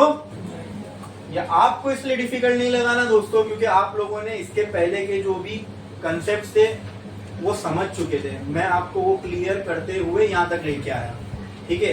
अब जिसको, सुन लो, जिसको ये नहीं मालूम इलेक्ट्रिक फील्ड क्या कर सकती है, जिसको ये नहीं मालूम कि चार्ज पार्टिकल को मैग्नेटिक फील्ड में डालने से उसके मोशन कैसा होता है, जिसको ये आइडिया ही नहीं है, वो कैसे समझ पाएगा कि सर्कुलर मोशन क्यों हुआ? हमने तो कल इस पे अच्छा खासा टाइम दिया था ना समझने में कि कैसे एक चार्ज पार्टिकल जब परपेंडिकुलर एंटर होता है मैग्नेटिक फील्ड में तो उसका मोशन स्ट्रेट से सर्कुलर होने लगता है, मतलब उसका डायरेक्शन चेंज हो जाता है और वो कौन सा मोशन परफॉर्म करने लगता है। तो ये हमको मालूम था, मैग्नेटिक फील्ड पार्टिकल का डायरेक्शन चेंज कर सकती है, मैग्नेटिक फील्ड पार्टिकल को सर्कुलर मोशन करवा सकती है, मैग्नेटिक फील्ड एक मोशन वाले पार्टिकल को मोशन में बनाए रख सकती है। ये सब काम मैग्नेटिक फील्ड कर सकती है। मैग्नेटिक फील्ड क्या नहीं कर सकती? मैग्नेटिक फील्ड रेस्ट वाले चार्ज को मोशन में, जो पार्टिकल की वेलोसिटी है, जो स्पीड है, उसको बढ़ा नहीं सकती। ये बात समझ में? तो ये दोनों कमी जो मैग्नेटिक फील्ड में थी, ये किसने पूरा किया? इलेक्ट्रिक फील्ड रेस्ट वाले चार्ज को मोशन में ला सकता है, इलेक्ट्रिक फील्ड चार्ज की स्पीड को बढ़ा सकता है। तो वो दो काम हमने किससे लिया, और बाकी के काम जैसे दोनों को हमने कंबाइन किया तो हमारी एक मशीन बन गई विच वाज साइक्लोट्रॉन, और जो हमारा पर्पस था वो हमने अचीव किया, to accelerate a charge particle. कैसे किया वो पूरा समझ में आया? एकदम क्लियर है, कोई डाउट तो नहीं ना इसमें? फिर उसके हमने मैथमेटिकल रिलेशंस भी देखे जो कि बहुत इजी थे। जो आर का फॉर्मूला हमने कल निकाले थे वहीं से शुरुआत की, रीअरेंज करके वी आया, वी को के में पुट किया, काइनेटिक एनर्जी आई, फिर वी को हमने मोमेंटम में पुट किया, मोमेंटम आ गया, ठीक है। फिर उसी वी को हमने यूज किया टाइम पीरियड निकालने के लिए, फिर टाइम पीरियड का उल्टा करें, फ्रीक्वेंसी आ गई, बस क्लियर है। इसी प्रकार एक आर का फॉर्मूला याद रखोगे सब इजी होगा, वो भी याद रखने की जरूरत नहीं, FCP=FM, वो करोगे तो आर भी आ जाएगा, है ना, कल किए थे। चलो यहाँ पे साइक्लोट्रॉन हो गया फिनिश। इसके बाद इस चैप्टर में हम नेक्स्ट टॉपिक पे जाएंगे, वो है magnetic force on a current carrying straight wire. अभी लास्ट टाइम भी कल भी हमने मैग्नेटिक फोर्स निकाला था, लेकिन अब इसमें उसमें फर्क देखो क्या है। ये एक स्ट्रेट वायर थी करंट कैरिंग, इससे थोड़ी दूर पे ना दोस्तों एक चार्ज था, चार्ज क्या था? चार्ज। तो इस ये वायर से मैग्नेटिक फील्ड बनी होगी, और ये मैग्नेटिक फील्ड की वजह से इस चार्ज पे जो फोर्स लग रहा था हमने वो निकाले थे, right? Which was this was the force acting on a charge particle, right. अब मैं क्या कह रहा हूं, we have to find the force on current carrying straight wire, यानी अब वहां एक चार्ज नहीं है, यहाँ पूरी वायर है जो किसमें रखी गई है, मैग्नेटिक फील्ड में, तो उस पे क्या लगेगा, फोर्स। जैसे भाई एक चार्ज को मैग्नेटिक फील्ड में रखोगे तो उस पे क्या लगेगा, फोर्स। उसी तरह बहुत सारे चार्ज को मैग्नेटिक फील्ड में रखोगे तो उस पे क्या लगेगा, लेकिन अब अगर बहुत सारे चार्ज एक साथ आ गए तो वो पूरी करंट कैरिंग स्ट्रेट वायर बन जाएगी ना भाई, वो अब खाली एक सिंगल चार्ज नहीं रहा। समझ में आया? कल वाले में और आज जो करने जा रहे हैं उसमें फर्क क्या, ये क्लियर है? समझ में आया? कल हमने force on a single charge निकाला था, अब हम लोग force on a current carrying straight wire, मतलब यहाँ बहुत एन नंबर ऑफ चार्ज होंगे। अब एक बार में कितने चार्ज होते हैं, मिलियन बिलियन ट्रिलियन होंगे, आई बात समझ में? ठीक है, तो ऐसी एक पूरी वायर है उसके और वो वायर किसमें रखी गई है, बोलो, मैग्नेटिक फील्ड में। किसमें, मैग्नेटिक फील्ड। अब दोस्तों यही है ना, यही चीज, जैसे आपने चार्ज को मैग्नेटिक फील्ड में रखा तो उस चार्ज पे क्या लगा, फोर्स। क्या लगा, फोर्स। ठीक है। इसी तरह अगर आप अगर वायर को मैग्नेटिक फील्ड में रखोगे तो उस पर भी क्या लगेगा, फोर्स। उसका फोर्स का डायरेक्शन आप कैसे निकाल सकते हो, कल समझाया था ना, फोर्स का डायरेक्शन कैसे निकालते हैं, मैग्नेटिक फोर्स का डायरेक्शन पाम वो देखेंगे हम लोग यहाँ पे, ठीक है, वो भी निकालेंगे। ओके, वो मैग्नेटिक फोर्स का डायरेक्शन होगा एक्टिंग ऑन अ वायर। यही प्रिंसिपल है ना दोस्तों, when a current carrying wire is placed in a magnetic field, it experiences a force. It experiences a force. यही, ये जो मैंने अभी स्टेटमेंट बोला ना, यही दुनिया के कोई भी मोटर का वर्किंग प्रिंसिपल है। मोटर जो घूमता है ना, आपकी कार में रखा है, आपके घर में रखा है, ठीक है, और जहां पर भी जो भी मोटर यूज हो रहा है, it works on this principle that when a current carrying conductor is placed in a magnetic field, it experiences a force. भाई एक चार्ज को हमने मैग्नेटिक फील्ड में रखा, उस पर फोर्स लगा, हमने देखा। ऐसे बहुत सारे चार्ज है, ठीक है, मूव हो रहे हैं, मतलब वो क्या हो गया, करंट कैरिंग कंडक्टर हो गया। अब इसको आप मैग्नेटिक फील्ड में रख दो तो इस पे भी क्या लगेगा, फोर्स लगेगा ना। और वही फोर्स जो है किसी भी चीज को घुमाता है, वो आप आगे देखेंगे कैसे कोई चीज घूमती है, ऐसा मोटर कैसे बनता है, ठीक है। बट इसका मैंने आपको प्रिंसिपल समझा दिया। मोटर का क्या है, when a current carrying conductor is placed in a magnetic field, it experiences a force. चलो, तो पहले अपने को करंट कैरिंग कंडक्टर चाहिए। ये सब अगर समझना है तो उसके लिए हमको पहले क्या चाहिए, करंट कैरिंग कंडक्टर। फिर उसको कहाँ रखना पड़ेगा, फिर वो क्या एक्सपीरियंस करेगा। तो चलो करंट कैरिंग कंडक्टर पहले बना देता हूँ। मान लो एक मैंने वायर ले लिया, ठीक है। अब समझने के लिए थोड़ी वायर मोटी बना रहा हूँ, ठीक है। ये एक वायर है जिसकी लेंथ मैंने क्या कंसिडर कर लिया, एल लेंथ ऑफ वायर लिया, ठीक है। आर्बिट्री कोई भी एक लेंथ ले लिया, ठीक है। अब इसमें से करंट फ्लो करवाना है, तो मान लो इसमें से मैं करंट भी फ्लो करवा रहा हूँ, इसमें आई अमाउंट ऑफ करंट ऐसे फ्लो हो रहा है। बोलो इतना क्लियर है? हाँ हाँ, इसमें से करंट का फ्लो होना मतलब अंदर क्या फ्लो हो रहा होगा, चार्ज, विच इज इलेक्ट्रॉन।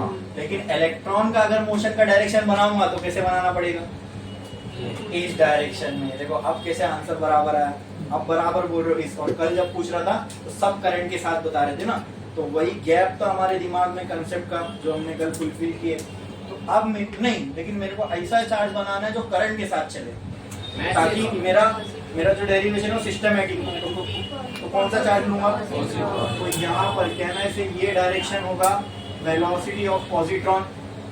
हाँ बोलो, तो ये हो गया पॉजिट्रॉन की वेलोसिटी का डायरेक्शन। चलो उसको प्लस बनाता हूँ ताकि पॉजिट्रॉन लगे ना, इलेक्ट्रॉन को ऐसा बना देना, ठीक है। वो क्या है, पॉजिट्रॉन। हमको पता है पॉजिट्रॉन का वेलोसिटी का डायरेक्शन करंट के साथ होता है। ये हो गया करंट कैरिंग कंडक्टर तैयार।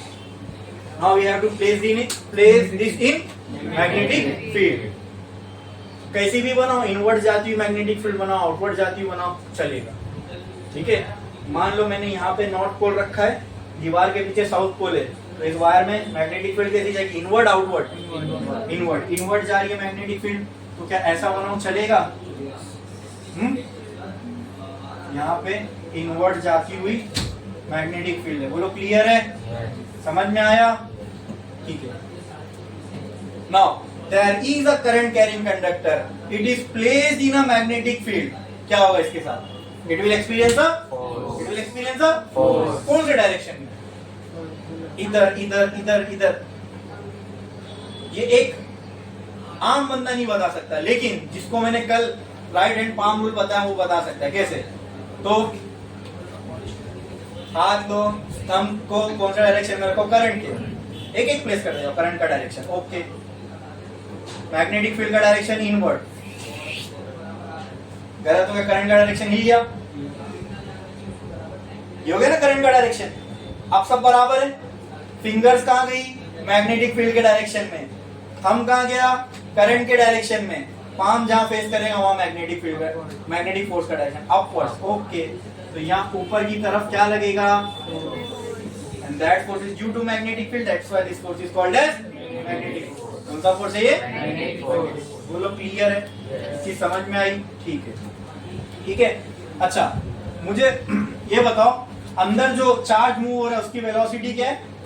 v। क्या है? ve। ठीक है, तो और उसी चार्ज की वजह से करंट बनेगा।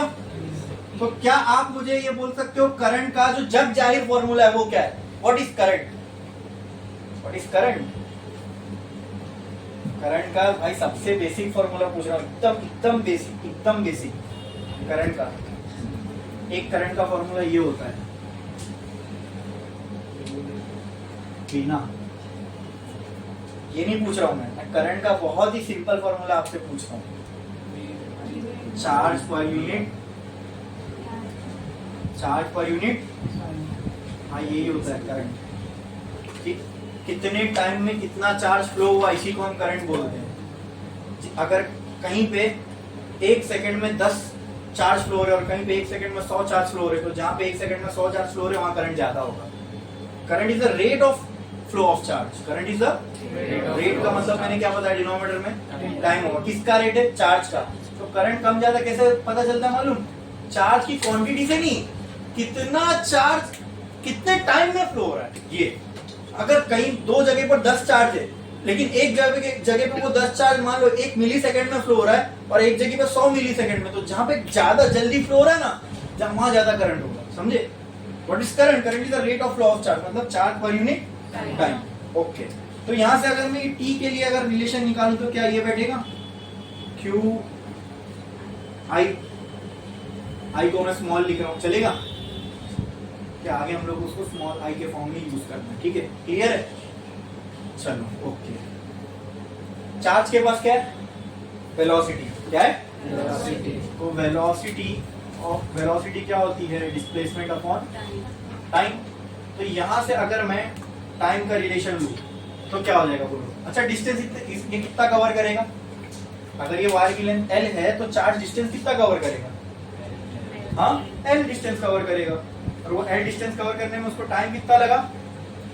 t टाइम लगा। बोलो ठीक है? हाँ, यहां से अगर मैं टाइम का रिलेशन निकालूं तो ये मुझे क्या मिलेगा? ये मिलेगा। अरे बोलो पक्का? इसमें किसी को कोई डाउट है? हाँ ठीक है, इसको दे दो इक्वेशन 1, इसको दे दो equation 2। From 1 and 2, from 1 and 2 can I say, left hand side दोनों का सेम है, can I write Q is Q by I is equal to L by VE? अरे बोलो, कर सकता हूं ये? यहां से मुझे Q का क्या फॉर्मूला बनेगा बोलो? L I by VE। क्या Q के लिए रिलेशन बनेगा? हाँ, मुझे क्या निकालना है? मुझे ये मैग्नेटिक फोर्स निकालना है जो ये पूरी वायर पे लग रहा है।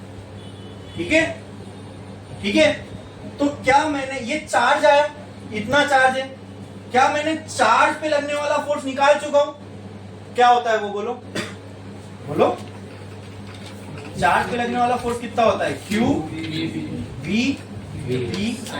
Sine theta. इतना क्लियर है? समझ में आया?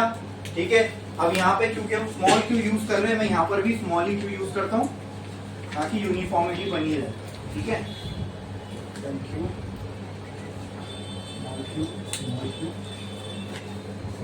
ठीक है। अच्छा, क्या मुझे q का रिलेशन आ गया? Can I write Fm is equal to L I VE into V sine theta.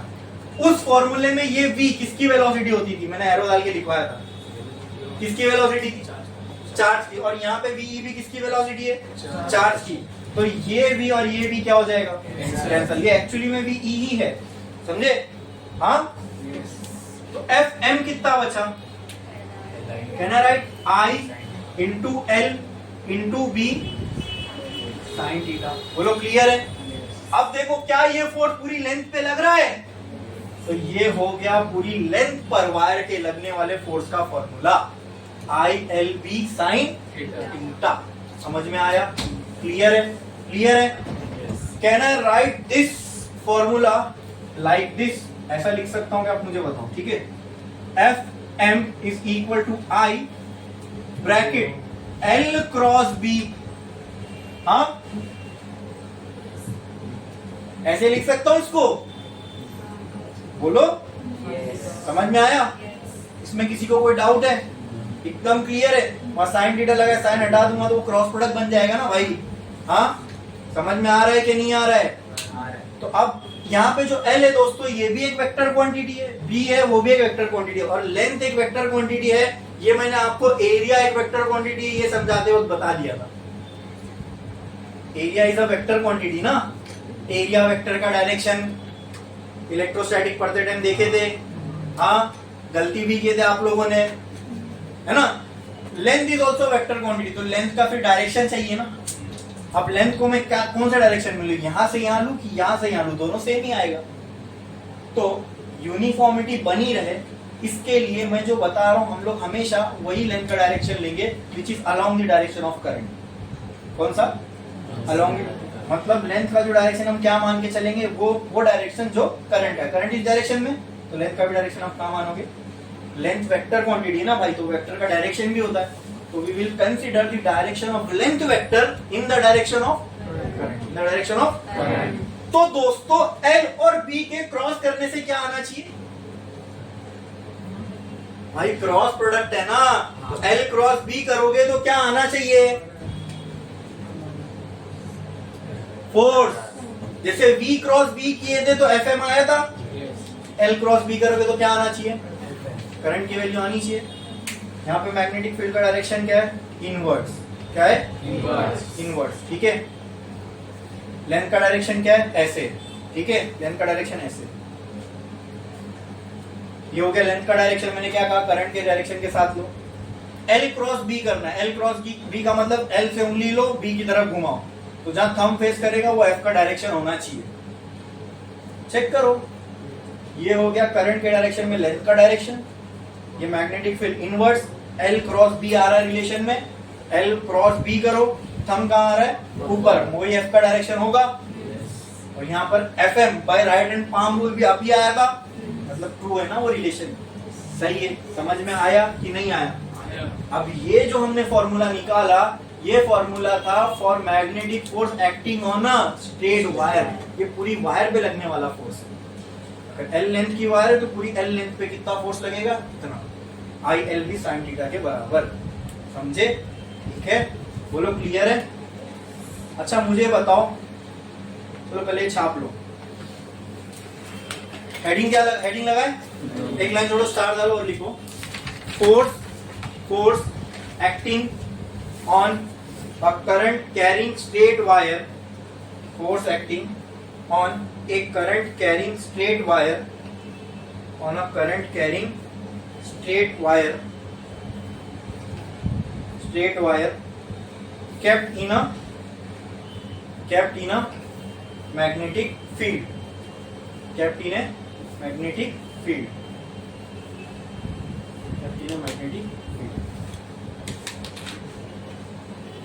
अरे इतना बना लो। ये है current carrying straight wire, magnetic field, सारी चीजें समझा कि नहीं समझा सबको? हाँ, क्लियर है? करो ये जल्दी, छापो।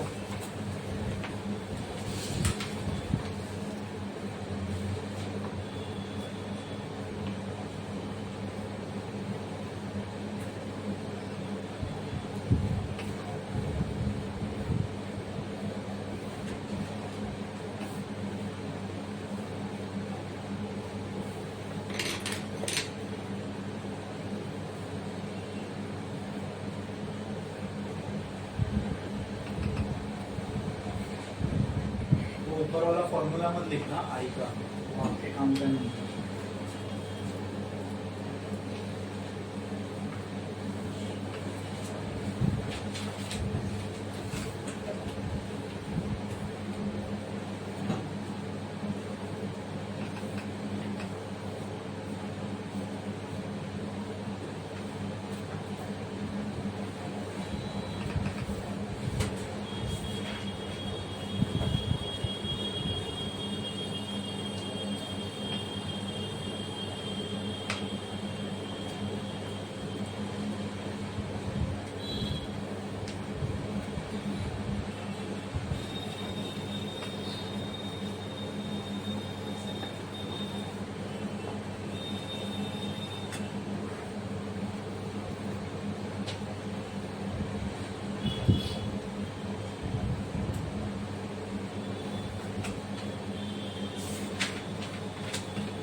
ये पार्ट हो गया लिख के।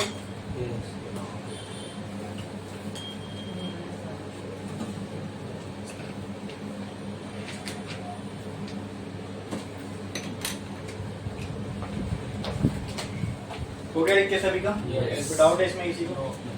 चलो इसको थोड़ा सा डायसेक्ट करके देखते हैं। फॉर्मूले में एफएम कब मैक्सिमम होगा, कब जीरो होगा। ओके, एफएम का ये फॉर्मूला है अपने को I L B sine theta. Now tell me what is theta here? Angle between L and B. तो ये जो वायर मैंने बनाया था ये थी उसकी लेंथ और इनवर्स जाती हुई क्या थी? Magnetic field. इस केस में here what is the angle between L and B? बोलो। ये लेंथ है, ये लेंथ है, ये क्या है ये? तो what is the angle between L and B? 90। तो यहाँ पे थीटा की L is perpendicular to B, तो हियर थीटा इज 90। तो थीटा 90 होगा तो एफएम की वैल्यू क्या हो जाएगी? I L B. जैसे वहां क्यू भी आ रही थी। हाँ, तो मैग्नेटिक फोर्स हमेशा नहीं लगेगा स्टेट करंट कैरिंग वायर पे। अगर ये वायर को मैं ऐसा रख दूं, ऐसा मतलब मैग्नेटिक फील्ड भी इनवर्ट सी है और वायर को भी मैंने ऐसा रख दिया, अब वायर की जो लेंथ है वो मैग्नेटिक फील्ड से क्या हो गई? तो if L is parallel to B then theta will be equal to 0. Then sin 0 will be I L B sin 0 हो जाएगा। नहीं है ये टर्म 0, FM कितना आ जाएगा? तो करंट कैरिंग वायर पे भाई फोर्स तभी लगेगा जब वो मैग्नेटिक फील्ड से परपेंडिकुलर हो, जब उसकी लेंथ मैग्नेटिक फील्ड से परपेंडिकुलर हो तभी मैक्सिमम फोर्स लगेगा। ठीक है, आई बात समझ पे? जब पैरेलल है तो जीरो फोर्स। जैसे जैसे ये टेढ़ा टेढ़ा होता जाएगा, जैसे जैसे कुछ ना कुछ एंगल बनाते जाएगा, जैसे जैसे यहाँ जीरो से एंगल बढ़ेगा तो ये वैल्यू बढ़ती जाएगी, बढ़ती जाएगी, बढ़ती जाएगी। मैक्सिमम वैल्यू कब मिलेगी तुमको एफएम की? जब साइन थीटा की वैल्यू 1 हो। और साइन थीटा 1 कब होगा? 90। मतलब जब ये लेंथ ऐसी और मैग्नेटिक फील्ड ऐसी हो जाएगी तब इस वायर पे फोर्स क्या लगेगा? मैक्सिमम। समझ में आया? क्लियर है? ये एक्चुअल में फील करना है हम लोग फॉर्मूले को। समझ में आया कि नहीं आया? हाँ, क्लियर है? अगर एल और बी पैरेलल हो गया तो उस केस में एफएम क्यों 0 होता है, ये समझ में आया? हाँ, कोई फोर्स नहीं लगेगा। क्यों? क्योंकि यहाँ साइन थीटा 0, एफएम क्या हो जाएगा? 0। समझे? इसके नीचे ये दोनों चीज लिख लो।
मैं लिख के अब दोस्तों इस फॉर्मूले में जो ये L है ना L, ये क्या है? वेक्टर क्वांटिटी है। कौन सी है? Vector quantity. And this L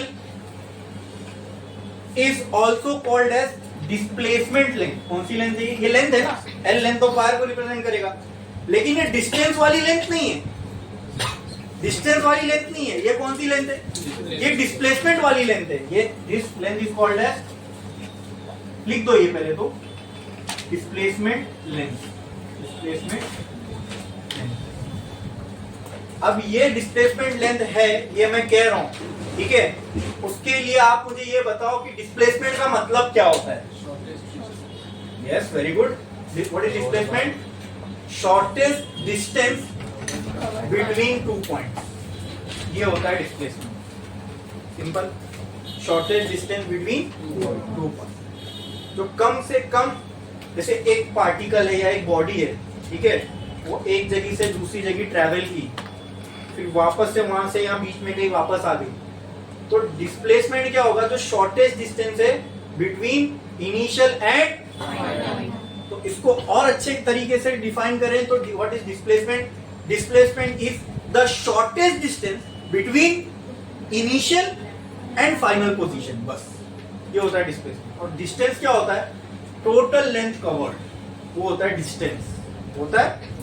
but what is displacement? It is the shortest distance between initial and final position. The simplest way to define displacement is the shortest distance between initial and, तो ये जो length आ रही है ना इस फॉर्मूले में, this is displacement length, this is displacement. अब ये अच्छे से कंसेप्ट से देखना, आगे आप लोगों को, आगे आप लोग डायरेक्ट एफएम का आंसर डायरेक्ट बता पाओगे, ठीक है? पहले तो अभी हम लोग एक और वायर के लिए देखेंगे एफएम क्या होगा। अभी हमने कौन सी वायर के लिए देखा? करंट कैरिंग स्ट्रेट वायर के लिए ना। अब हेडिंग डालो, अब हेडिंग डालो, magnetic force, magnetic force on, magnetic force on A arbitrary shaped, arbitrary shaped wire kept in a magnetic field. Magnetic force on a arbitrary shaped wire, arbitrary shaped wire kept in a magnetic field. अभी जो हमने wire देखी वो कैसी थी? Straight. अब जो wire के लिए देखने वाले वो कैसी होगी? आर्बिट्ररी शेप, ऐसा ऐसा, ठीक है? और इसको कहाँ रखा गया है? मैग्नेटिक फील्ड के अंदर। Arbitrary shaped wire kept in a magnetic field. तो पहले तो मुझे ये बताओ, इस पे लगने वाला मैग्नेटिक फोर्स, क्योंकि ये एक करंट कैरिंग स्टेट, ये इसमें करंट फ्लो हो रहा है, ठीक है? ये करंट कैरिंग स्टेट वायर है, क्या इस ये मैग्नेटिक फील्ड में रखी गई है, क्या इस पे फोर्स लगेगा? शेप कुछ भी होने दो, फोर्स लगेगा क्या? हाँ, that is a current carrying wire, it is placed in a magnetic field, it will experience a force, ठीक है?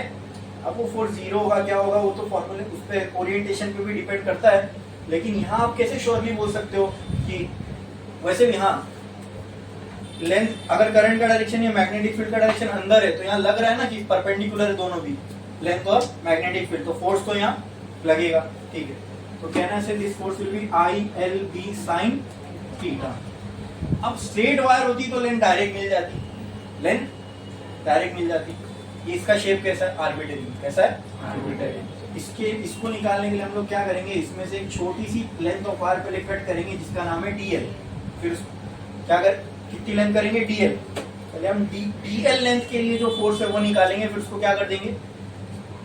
पूरे के लिए निकालना तो क्या कर दोगे? छोटी सी चीज से पूरे के लिए क्या निकालना तो फिर क्या करते? उसको क्या करते? क्या करेंगे? इंटीग्रेट। तो इफ L इज DL, तो जो अगर लेंथ छोटी हो गई तो उसके ऊपर लगने वाला मैग्नेटिक फोर्स भी क्या हो जाएगा? छोटा हो जाएगा। क्लियर है? तो ये फॉर्मूले को क्या मैं ऐसा लिख सकता हूँ? DFM is equal to IDL B sin theta. Clear है? टोटल फोर्स निकालना है तो क्या करोगे? Integrating both side, integration DFM is equal to integration IDL B sin theta. ठीक है? तो जब इसको इंटीग्रेट करोगे तो टोटल फोर्स मिल जाएगा, और उसका इंटीग्रेशन DL के साथ लगा दो, क्योंकि हम लोग इंटीग्रेट किसको करने वाले हैं, लेंथ को। ये लेंथ को ऐड करते जाओगे तो ये पूरी वायर, इंटीग्रेशन का मतलब ही होता है सारी लेंथ को ऐड कर दो। समझ में आया, क्लियर है, ठीक है। Into B sine theta. अगर कोई आर्बिट्ररी शेप की वायर है तो उसमें डीएल लेंथ को निकालेंगे, डीएल लेंथ के लिए एफएम निकालेंगे, फिर उसको क्या कर देंगे, इंटीग्रेट। क्या कर देंगे, इंटीग्रेट। बोलो समझ में आया इतना, क्लियर है। ये फॉर्मूला बनेगा उसके लिए। करो कॉपी, करो जल्दी कॉपी।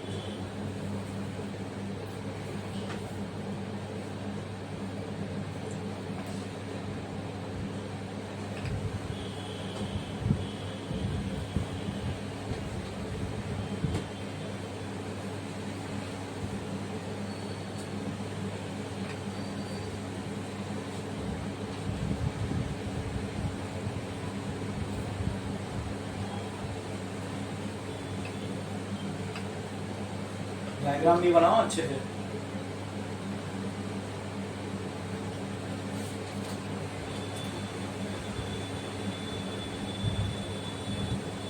हो गया लिख के?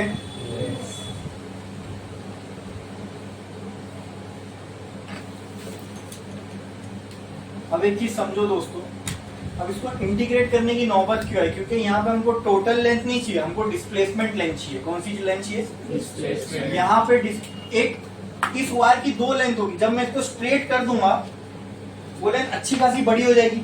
लेकिन डिस्प्लेसमेंट लेंथ का मतलब क्या होता है, the shortest distance between initial and final. अगर इसका शेप ऐसा है तो क्या डिस्प्लेसमेंट लेंथ ये नहीं होगी? हाँ, तो आप मुझे बताओ इस केस में एल और original length of wire same होगी क्या? स्ट्रेट वायर में सेम आ रही थी दोनों, क्योंकि दैट वायर वाज स्ट्रेट। इस केस में डिस्प्लेसमेंट लेंथ और original length of the wire same होगी क्या? नहीं होगी, समझे ना। इसलिए यहाँ पे हम इंटीग्रेट कर रहे हैं, डीएल लेंथ को निकालेंगे, ठीक है। उसकी लिमिट लगा देंगे यहाँ से यहाँ तक, तो ऑटोमेटिकली हमको इस कर्व के अंदर का जो भी एरिया है वो मिल जाएगा। खैर समझ में आया, ये मैथमेटिकल रिलेशन समझ में आया। ये थी आर्बिट्री शेप वायर। अब हम लोग एक लूप के लिए देखेंगे, अगर वायर को लूप बना दिए और फिर उसको अगर मैग्नेटिक फील्ड में रखे तो क्या होगा, ठीक है। तो उस पर कितना फोर्स लगेगा, एक लाइन छोड़ो, स्टार डालो और लिखो, लिखो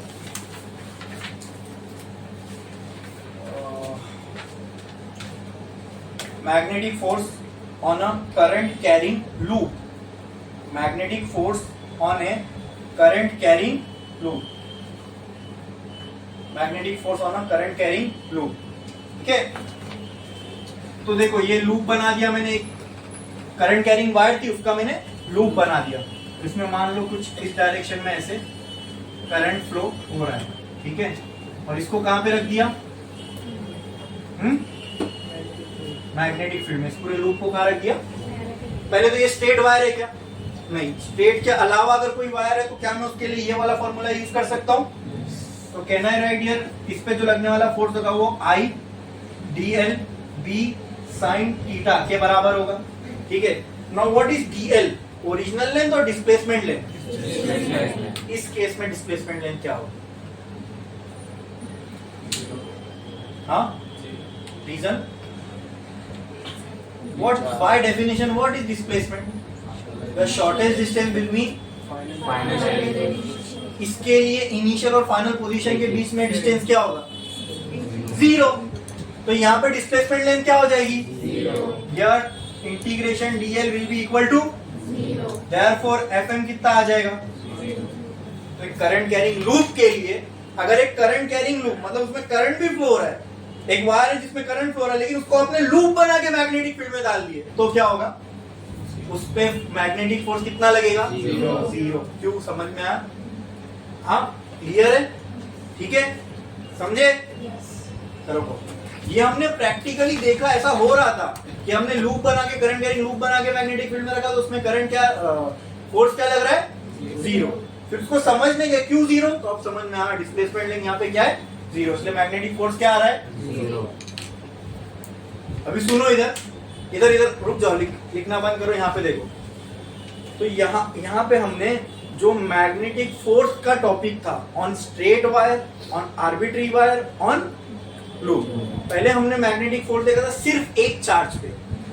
ये तीनों केस पे जो हमने मैग्नेटिक फोर्स देखा वो सिंगल चार्ज पे नहीं था, एक लेंथ पे था, बराबर, मतलब बहुत सारे चार्ज। तो बहुत सारे चार्ज के हमने तीन केस देखे, एक स्ट्रेट वायर, एक आर्बिट्री वायर और एक लूप वायर, ठीक है। इसके ऊपर हमने लगने वाले मैग्नेटिक फोर्स निकाले, तो ये टॉपिक भी अपना हो गया कंप्लीट, ठीक है। इसके बाद हम लोग देखेंगे magnetic field due to current carrying straight wire at some distance from the wire. अभी तुमने क्या देखा था, मैग्नेटिक फील्ड थी ऑलरेडी, उस मैग्नेटिक फील्ड में आपने करंट कैरिंग वायर को रखा ना, तो जो एक्सटर्नल फील्ड थी उसकी वजह से इस पे क्या फोर्स लग रहा था, अभी आपने ये देखा। अब मैं क्या कह रहा हूं, आपके पास एक करंट कैरिंग वायर है, क्या इससे मैग्नेटिक फील्ड बनेगी? बनेगी, इसके आसपास ऐसी मैग्नेटिक फील्ड बनेगी ना इधर इधर। तो मैं बोल रहा हूं इस वायर से इतनी दूर पे अगर मैं आऊंगा तो क्या इस वायर की वजह से बनने वाली मैग्नेटिक फील्ड की यहाँ पे कुछ वैल्यू होगी? हाँ, अब वो नहीं कर रहा, अब कोई एक्सटर्नल मैग्नेटिक फील्ड की बात नहीं कर रहा हूं मैं। वायर में करंट फ्लो हो रहा है, उससे मैग्नेटिक फील्ड जो बन रही है ना, उसी मैग्नेटिक फील्ड की वैल्यू वायर से थोड़े डिस्टेंस दूर पर निकालना है आपको। वो डिस्टेंस कुछ भी हो सकता है, ये, ठीक है, वो हमको देखना, ठीक है, वो देखेंगे हम लोग, लेकिन एक ब्रेक के बाद।